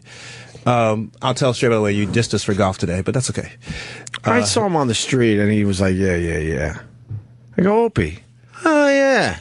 As he continued his phone call. Yeah. He forgot about us when he got that gig. That is true. He did. He forgot about I'll rectify that in us. 45 minutes. Please do, because he could have said anything, and Michael would have just nodded. He could have said, "Yeah, I was the second AD on Quincy." Oh yeah, I remember you. I remember Quincy. you. That's a good reference. When he got that gig with Kelly, did Yeah. you bust his balls about that gig? Do I? Yeah, come on. All the time. All right, good. All the time. I mean, I just things I can't tell. I'll tell you off air. Let's just put it this way. I know that he has to be a great actor. Say that again. A great actor. 'Cause some of the stuff he's talking about on that show, I'm like, this isn't flying with He me. might be enjoying it. That's such an easy gig. That's just hanging out with celebrities and Kelly. I It's gotta like, tell you something. Like, if I had that gig, can you imagine that? You wake up, you get your scripts, you have the greatest guest ever. You talk to people you've really watching the movie, you idolize, and then you just have like a nice conversation, collect a fat check. It's the fluff pieces, though, that he. I'm like, this guy But you know doesn't what? want to be doing these fluff pieces. As I said to him last night, you're evolving. Yeah. He's evolving, right? He's not the mean old football player anymore. He's evolving into a personality. Because you forget he was a frightening player. He was not like Mr. Pleasant on the sideline. No. That was not how people saw him. He was a really... Well, I can tell you, if you go to the golf course with us, because he and I go head-to-head in the golf course, you'll see some of that come back. Yeah. You know, he and I have had a couple of... How far could he hit the ball? His drive? He's like 3. 3? I could hit 3, big deal. He could hit it further than you, though, right? Well... Oh, that means you have better form than him. It's not how strong you are, big you are. I know. You know, it's your club speed. I know. Anyway, back to this thing. So what's the purple smoothie challenge? So the Shred Purple Smoothie Challenge is a 2-week program starting in January. People can sign up for free, by the way. So go to our website, shredlife.com, and it's going to be awesome. This is not like other cleanses, by the way, where you can only drink stuff. Mm-hmm. You have soups, shakes, and smoothies. You have salads. You have snacks. Yodels. Snacks. Wait. You get to have a salad? Absolutely. hey, better than drinking all the time, right? I know, yeah. You know, so it's an eating cleanse. We call it an eating cleanse. And you know what? People have lost like up to 13. I had 1,000 people try it early. The highest number so far is 13 pounds in 2 weeks. What's the challenge part, though? Do they get anything? Or Yeah, we're going to have all these prizes. The challenge is that you only have to drink all your fucking calories. No. That's the challenge. No way. The challenge is we have all these great prizes we're going to give away. People are going to create certain drinks, and they're going to win a lot of stuff, but it's free. So should we get Eric on this? Well, no, hold on for a second before you say that. Roland approached me. I did not do it. All you Roland lovers on Twitter, he came Roland to me. lovers, they hate him on Twitter. Well, when it's up against me, they love him more than me. Both it's Roland crazy. lovers. Roland said, "You're going to do this, Roland." Here he is. Roland did it. Do it, and Justin should do it. And Justin, I'm not doing it. Oh my goodness! Why aren't you doing it? I got my own thing going on. I'm fine. No, he's talking You about look suicide. amazing. Don't change a thing. Thank you. This is ideal right here. Thank you. I'm all good. Wait, we got a professional in studio. What's your own thing? I'm just doing fine. But what's your own thing? What's your own thing? I want to. Mostly fried foods. You're pretty fucking far from okay. What is your thing? Come on. No, I'm doing fine. I don't want you to get too thin for that jacket. Thank you. Number We don't one. want you doing our program. We're just asking you what your program is. He's an You wanna MJ. share it. What is your program? He eats. Maybe you could adjust your own But thing a little bit. I know what his thing is, but go ahead. But jumping to the end, since January, I've lost 35 pounds. Whoa. Of last year? Yeah. Well, I also started drinking a little over the summer. So By the way, started- Dr. Smith's nod there, you could have told him, I bowled a 60, and he would have had a more impressed look. I'm fine. I'm doing What was fine. that look? You feel like he could have done more than 35? Listen, any progress is good progress. But what was that look? Well, because I feel like a guy like him is young. Thank you. He seems like he could have some energy. I probably could take 60 off him in a year. 60 in a year. It's not a year yet. It's almost a year. 2 months. Yeah, you do the I got smoothie time. thing, you can lose 40 pounds in 2 weeks. I got time. And it's holiday time, too, so the year's kind of... Yeah. There's a tough time of year, right? Yeah. I'm doing fine. Well, It's all good. fine is relative. It's all good. What plan are you on? That's a fair question all he Dr. asked, Smith right? wants He to has know. that question. He has not answered the question. He's very elusive. I'll tell you. What's your own thing? Yes. When he eats ring dings until he vomits. Until I Then he vomit. sleeps for 3 days. But I vomit them up. As soon as I get home from here, I have a salad with grilled chicken. Okay. And I have club soda. I cut out Diet Coke and all that stuff. I just drink club soda. What and about the water. dressing? What about the No croutons, dressing. right, Dr. And the Hansmith? bacon. And No, the bacon? no dressing. No none bacon of bits, that. no croutons. Nope. How much chicken? I don't know. Whatever they put in, it's all chopped As up. big as your fucking head. Yeah, exactly. Yeah, it's like it's piled. So what? You need the protein? Yeah. Yeah. Hey, you're a big guy. You Thank got to you. eat. Salad. Absolutely. No dressing. No dressing? Mm-mm. No dressing. Okay, hold on for a second. Okay, that's one meal. What else? Yeah. Now we're going to get into it. Exactly. I didn't want to do No, this no, today. no. You can. For dinner, I pretty much have a Cake? I have a giant cake in the shape Not of a chicken. piece. Cake. Yeah, in the shape of a chicken leg. I also have grilled chicken and vegetables and/or salad, and then if I snack, I eat grapes. Okay, well, see, this is what kills me. This is the equivalent of someone saying, I'm a vegetarian, I'm a vegan, but they don't lose weight. So I have been losing weight. What? No, but over the summer I did add. I started drinking beer and stuff again on weekends, which slowed me down. And then when the summer ended, I stopped that altogether again. I just want to point out that Roland has successfully changed the conversation. Yeah, from Roland losing weight to me. That was a major deflection. Yeah, we're talking Roland and tomato. I mean, and by the way, at Timmy Lupus on Twitter says utter horseshit, Dr. Ian Smith. Oh, and also here's another one. Jim Norton says I hate Dr. Ian Smith. Oh no, did I just tweet that a moment ago? Sorry, it was a hate tweet. I couldn't help it. You tempted me. My whole team is on me. I had to. I wouldn't have normally done that. It was just so fun that you were so really positive. came from at Jim Norton. It certainly did. What happened? There's a check mark next to that one. Can I ask a question? Yes. If you're already, sort of thin, like how can you lose? Like I would eat. I am a vegetarian, by the way. She wants to lose 160 pounds. What can she do? No, I do want to lose like 10 pounds. I know it's people. 10 pounds? Yeah, That's a and lot I for work you. out a lot and I jog a lot. CrossFit. You don't have 10 pounds to lose. Look at you. I know, but if I weighed as much as you, I you know would what eat it cake. is that I know it sounds crazy. Look, it's not I'm not empowering at all to other Right. women, but I do want people to look at me and ask if I have cancer. To me, that's the benchmark. Okay, here, listen. My doctor thought I had cancer, by the way, because I've lost so much weight. Yeah. She asked if I did it on purpose, and I was joking with her. And I'm like, what'd you think? I had the HIV? And she's like, no, cancer. So I've been for endoscopy, colonoscopy. Yeah, I'm you fine. worked on this, though. Yeah, but I hadn't seen her in a while, and then she just saw me shrivel down. To But you this. also look sickly. Like you don't look better. I just showed the doctor a picture of me from right before I started losing weight. Yeah, you're And doing look, Justin's you doing can see a difference, fine. right? Yeah, you look great. No, actually, honestly, you look unbelievable. I mean, the relative, So what's up with Roland then? Let's get to Roland. Okay, Roland said to me in the lobby. Roland yeah, said, you didn't answer her let's go. question. Jeez. Exactly. First of all, Unbelievable with is a you, stretch. Yeah. I don't know if you're going to lose 10 pounds quickly because you're really near goal weight. Let's just be honest about it. Okay. But it's okay to have an admirable goal like that. Now, I would probably say in 2 weeks I could take 5 pounds off of you. But your cardio, like Opie saying, you got to do the right cardio in the gym. Because for you, it's not about diet as much because obviously you said you're eating well, right? I eat really well. Yeah, it's about what you're doing in the gym. I mean, I do. If I cheat on anything, it's not sugar. It's like embarrassing. It's like potatoes and salty stuff. Yeah, It's not gonna kill you, though. That's not weird. gonna- It's like I bread. It's like I try to keep my carbs down, but it's like That's not going to kill you. The key is you got to do some HIIT. HIIT. You know what that is? I do. 'Cause I High do- intensity interval yeah, training. I do that. I You do do it that? 3 or 4 times Where a you week, live? and You then right? I jog in New Jersey. I just figured that. Okay. Yeah. Okay. I bet you I work out with you that you're not doing it right. I'll bet that. I actually do super high. I do. Intense I do. interval training. I don't know. Dr. Ian, tell him that jogging shit is bullshit. Well, I hurt my Right? foot. I was jogging like 5 You got to get miles that heart a day. rate up, and then you got to bring it back down, then you got to Well, bring this it up is what again. I do a lot.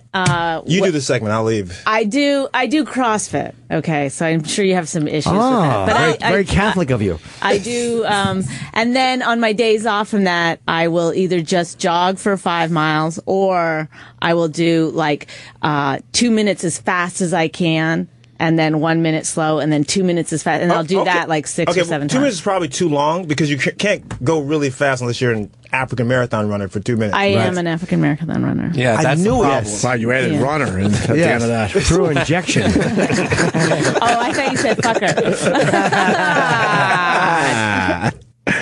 You and I should work out together one time. Ooh. Wow. Oh, boy. Well, Her husband's on the line. Hold on. No, this is all right. Hold on. Her husband has put weight on, actually. Rich?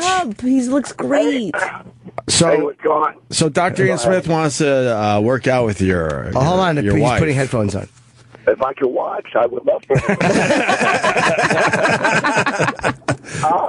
Dr. Ian doesn't remember, but like 10 years ago, he was in studio trashing me. Like I told him I was sober and I didn't eat red meat, but he was trashing me for smoking. So I just want to tell him that I've got 10 years off of smoking. What? He does nicotine gum every day for the last 10 years. I'll take it. Yeah. I'll take that. Why can't we all work out together? They actually, because I work out in an all-white gym,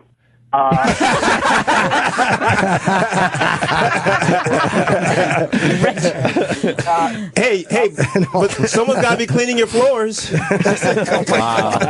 That was bad. I'm going to get bad stuff for that. Jeez. No, you're not. You were sarcastically responding to what was a racially insensitive he's joke. also clearly talking about Mexicans. Absolutely. By the way, I just got Rich's text. This is how arrogant he is. He just texted me hotline number. Oh, yeah, sorry, boss. I didn't mean to keep you at home.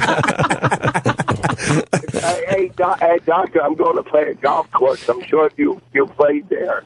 I'm losing my voice. I don't want to say the name, but let's say they had one of the FedEx Cup tournaments there. When are you playing? Today? I'm driving there now. Oh, jeez, I'm playing a little later today. That's what Opie, negged me on. Stray and I are going to go play today. He wedded you on?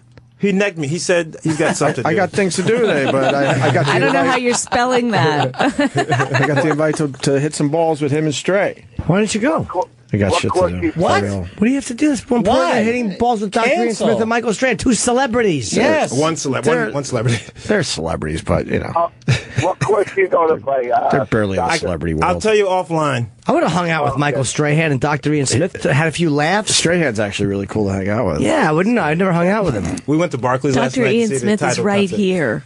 You're just talking about the. I wasn't. Yeah, but we're just friends, though.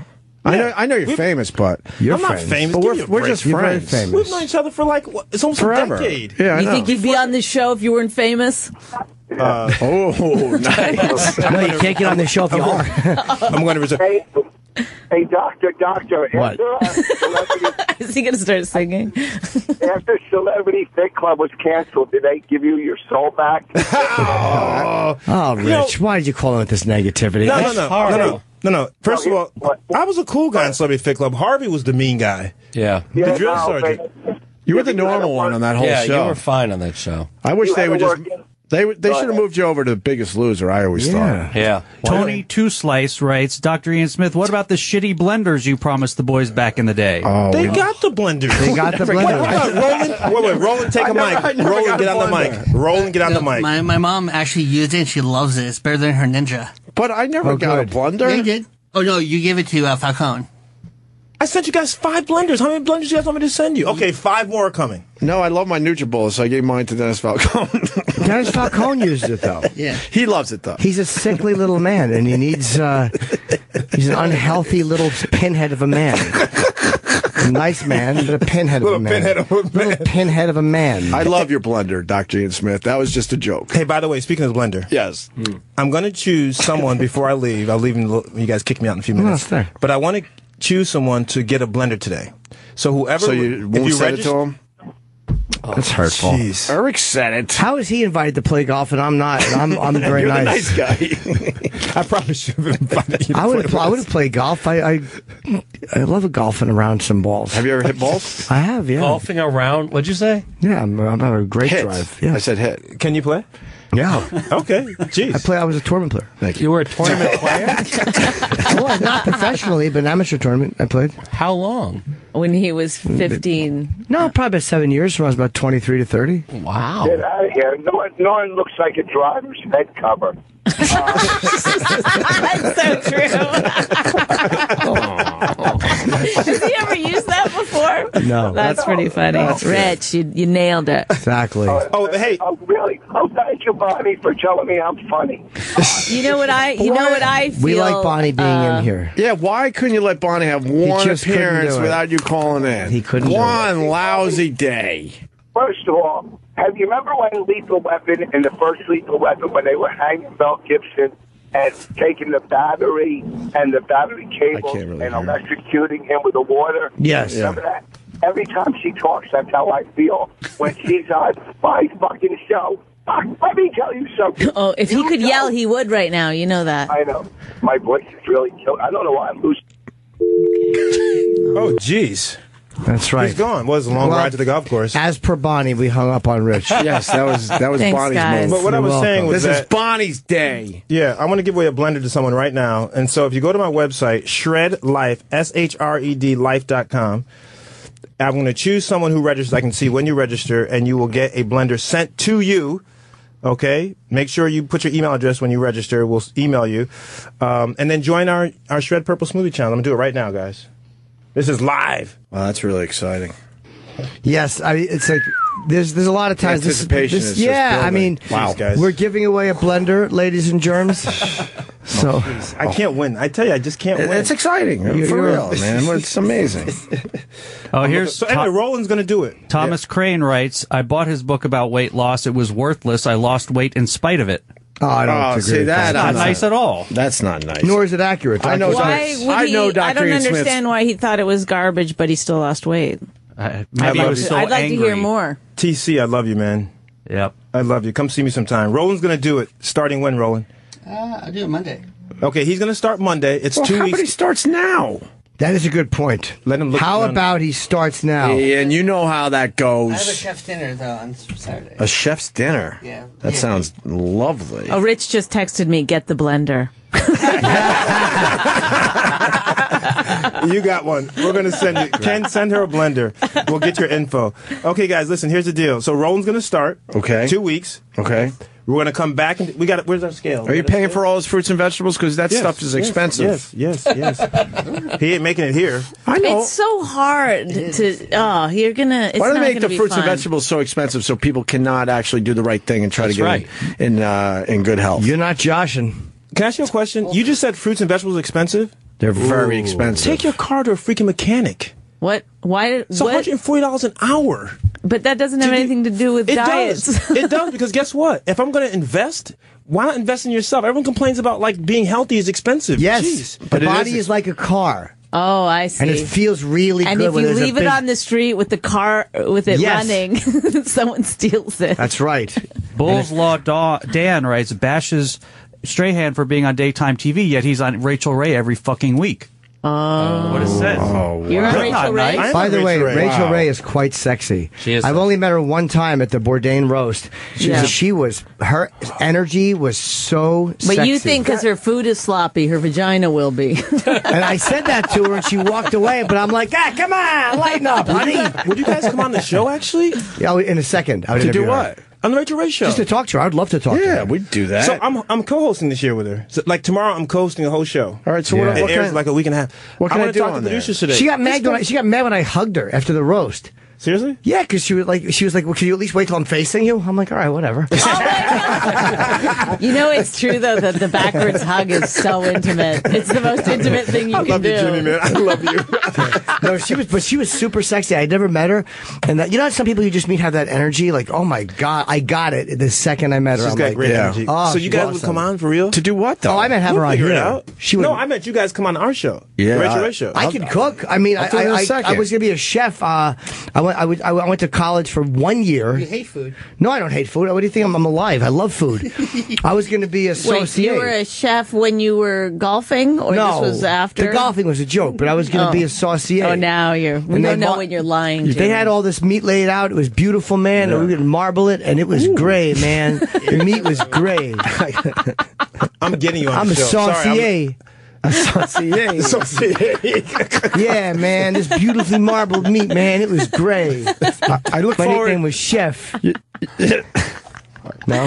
No, it's good. I like Get it. it? Bob I get Gregson, Dave Solis, Yancey Shepard. Okay, somebody's going to win. Jose Sanez, Robert Steiner, Steven Stack. Well, all these celebrities, who are they? Seriously, guys, this is all, no jokes. Will you guys really come on? If I can get you Yeah, on? I'm good for another empty promise. Yeah, I was gonna say you never do anything. Yes, I want to. I'm starting to get out there again. I want to go I on. am, yes. I want to see Rachel I would love Ray. to go on Rachel Ray. You got to figure out something cool for us, though. I would greet her the way De Niro was greeting Jerry Lewis in his fantasy. Like, Jerry, that's how I want to greet Rachel. I can't do it, Rachel. 6 weeks. All right, that's the deal. Okay, Roland starts Monday. Let's be clear. Roland starts Monday. Yeah, you buy my groceries. He buy his groceries. No, I'm that's gonna not give fair. you- Roland, you should have to do Roland. some kind of effort. I'm going to give you Roland. some money for groceries. It's No, you don't get money for that. Should be Roland's thing. Because you're going to save money, Roland, because you're going to be buying less stuff. You're going to be ordering in less. It really is expensive, though. Yeah. No more seamless. It's a real issue with There's only people. one person. The couch is too big. Real issue because you go to McDonald's and get a nice lunch for $2. But hold on, you know $3 now. as a smoothie guy yourself, you know that frozen fruits are equally good. You know that. I love it. I didn't know that. Yeah, frozen I fruits take are good. vegetable.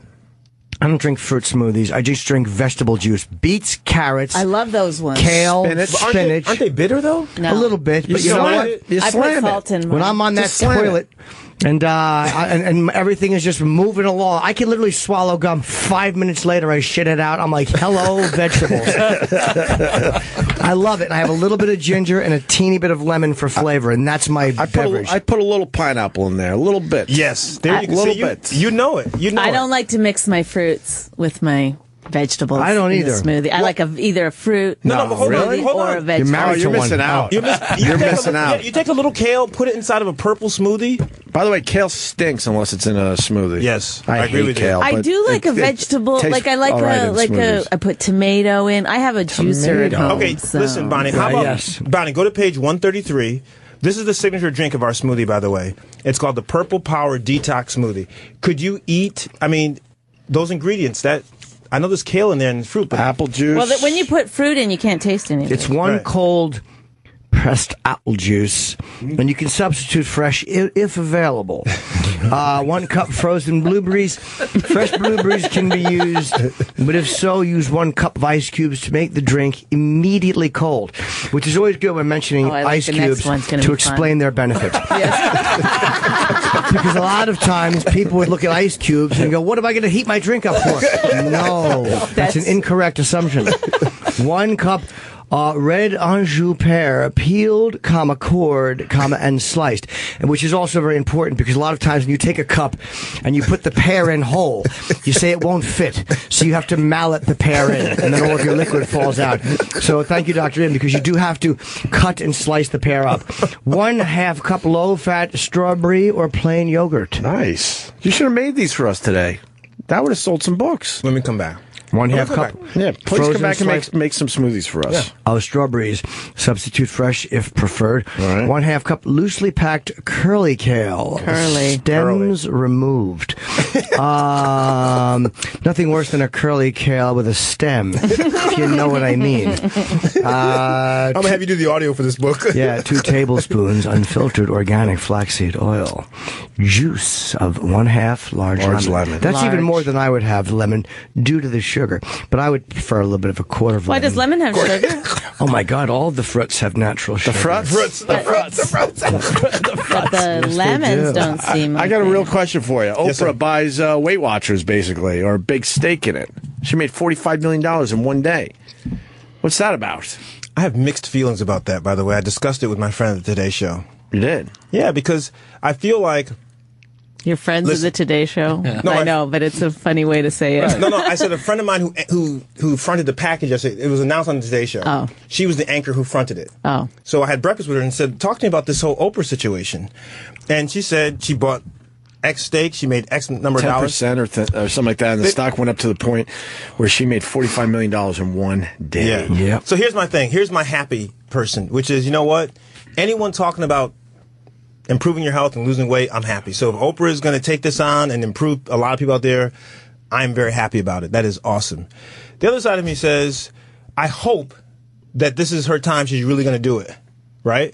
Because she's talked about it not working for years and years and years. Hopefully, this is her come to Jesus moment because there's finances involved where she says, I'm going to make it work. Otherwise, there's going to be a lot of disappointment. So I'm rooting for her. I'm rooting for her. So like Dr. Ian said, basically, his diet is good. And if you want to yo-yo forever like Oprah, then go with what she's been doing. Very well said, Dr. Smith. Hey, I'm rooting for her this time. I mean, because let's be honest, she said it a whole bunch of times, and I'm hoping that was the nicest fuck her endorsement I've ever heard in my life. Dr. Ian Smith is very diplomatic. That's why I he's love your successful. honesty, Dr. Ian Smith. That's wonderful. I think Weight Watchers is probably thinking, oh my God, if she doesn't lose the weight, she's going to fuck the whole company. Because now Can I tell you something? She has such a big stake in the company, and if she doesn't lose the weight, people are going to be like, this diet doesn't work. When you Oprah's said not big losing steak, weight. I thought you meant Atkins. STEAK.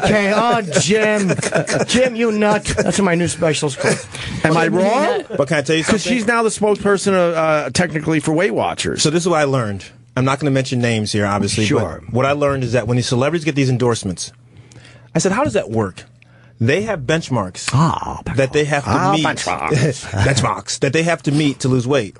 Right. If they don't meet those benchmarks, you know what happens? They give the money back.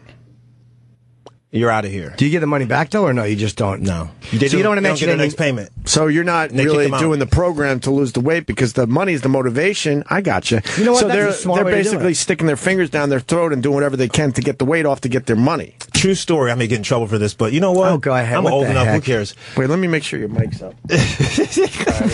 So Okay. we had a celebrity come on the show who was endorsing a major program like this. Hold on. Yes. We'll She figure comes it on the show. We're behind the stage, and it's like 2 minutes before she goes on. She doesn't know the message points for the program. And so the co-host and I are looking at each other like, is this really happening? Her PR people are sitting there saying, okay, remember, blah, blah, blah, blah, blah. She says, well, how does this work? Blah, blah, blah. She didn't know the program. Wow. I'm And like, she's a spokesperson. a spokesperson. She's getting paid millions. She's on every commercial. Marie Osmond.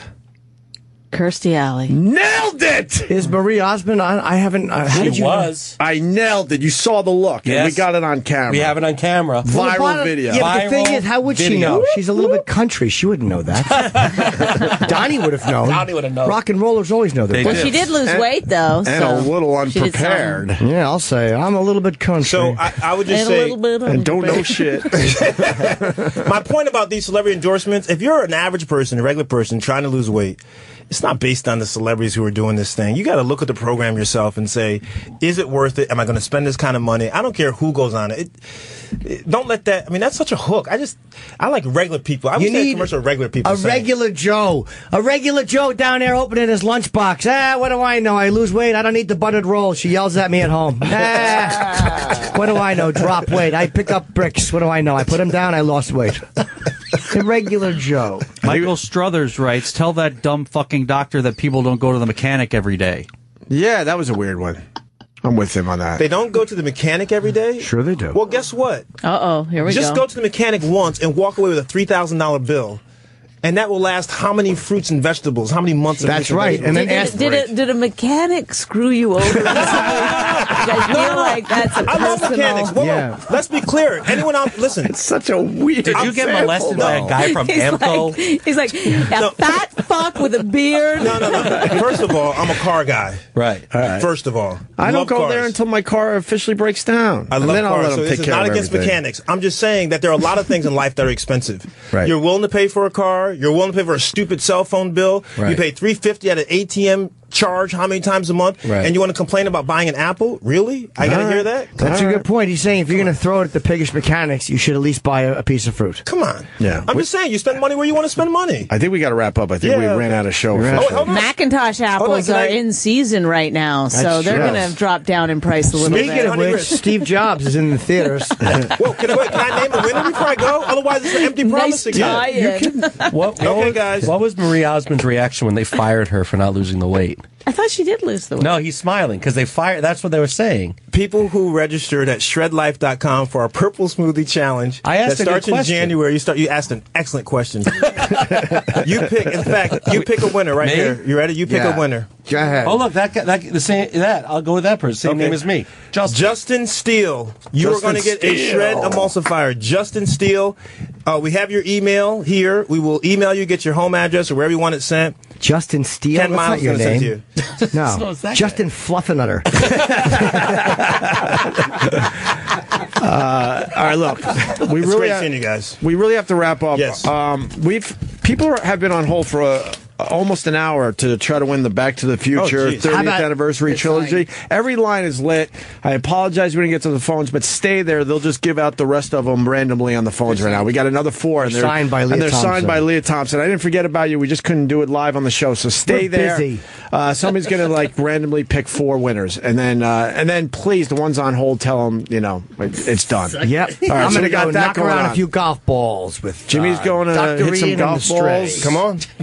Anything else? You'll be back to promote the book properly. I'll be back properly, but I'll be back in 2 weeks for Roland. He's going to do his way out. 2 weeks? It's a 2 week. So how would you come in and just seriously make smoothies for everybody? I am. That would be cool. Because the listeners love Roland, the listeners go crazy for those segments. The listeners knowing that the guys are drinking a smoothie, they just can't get out of their cars.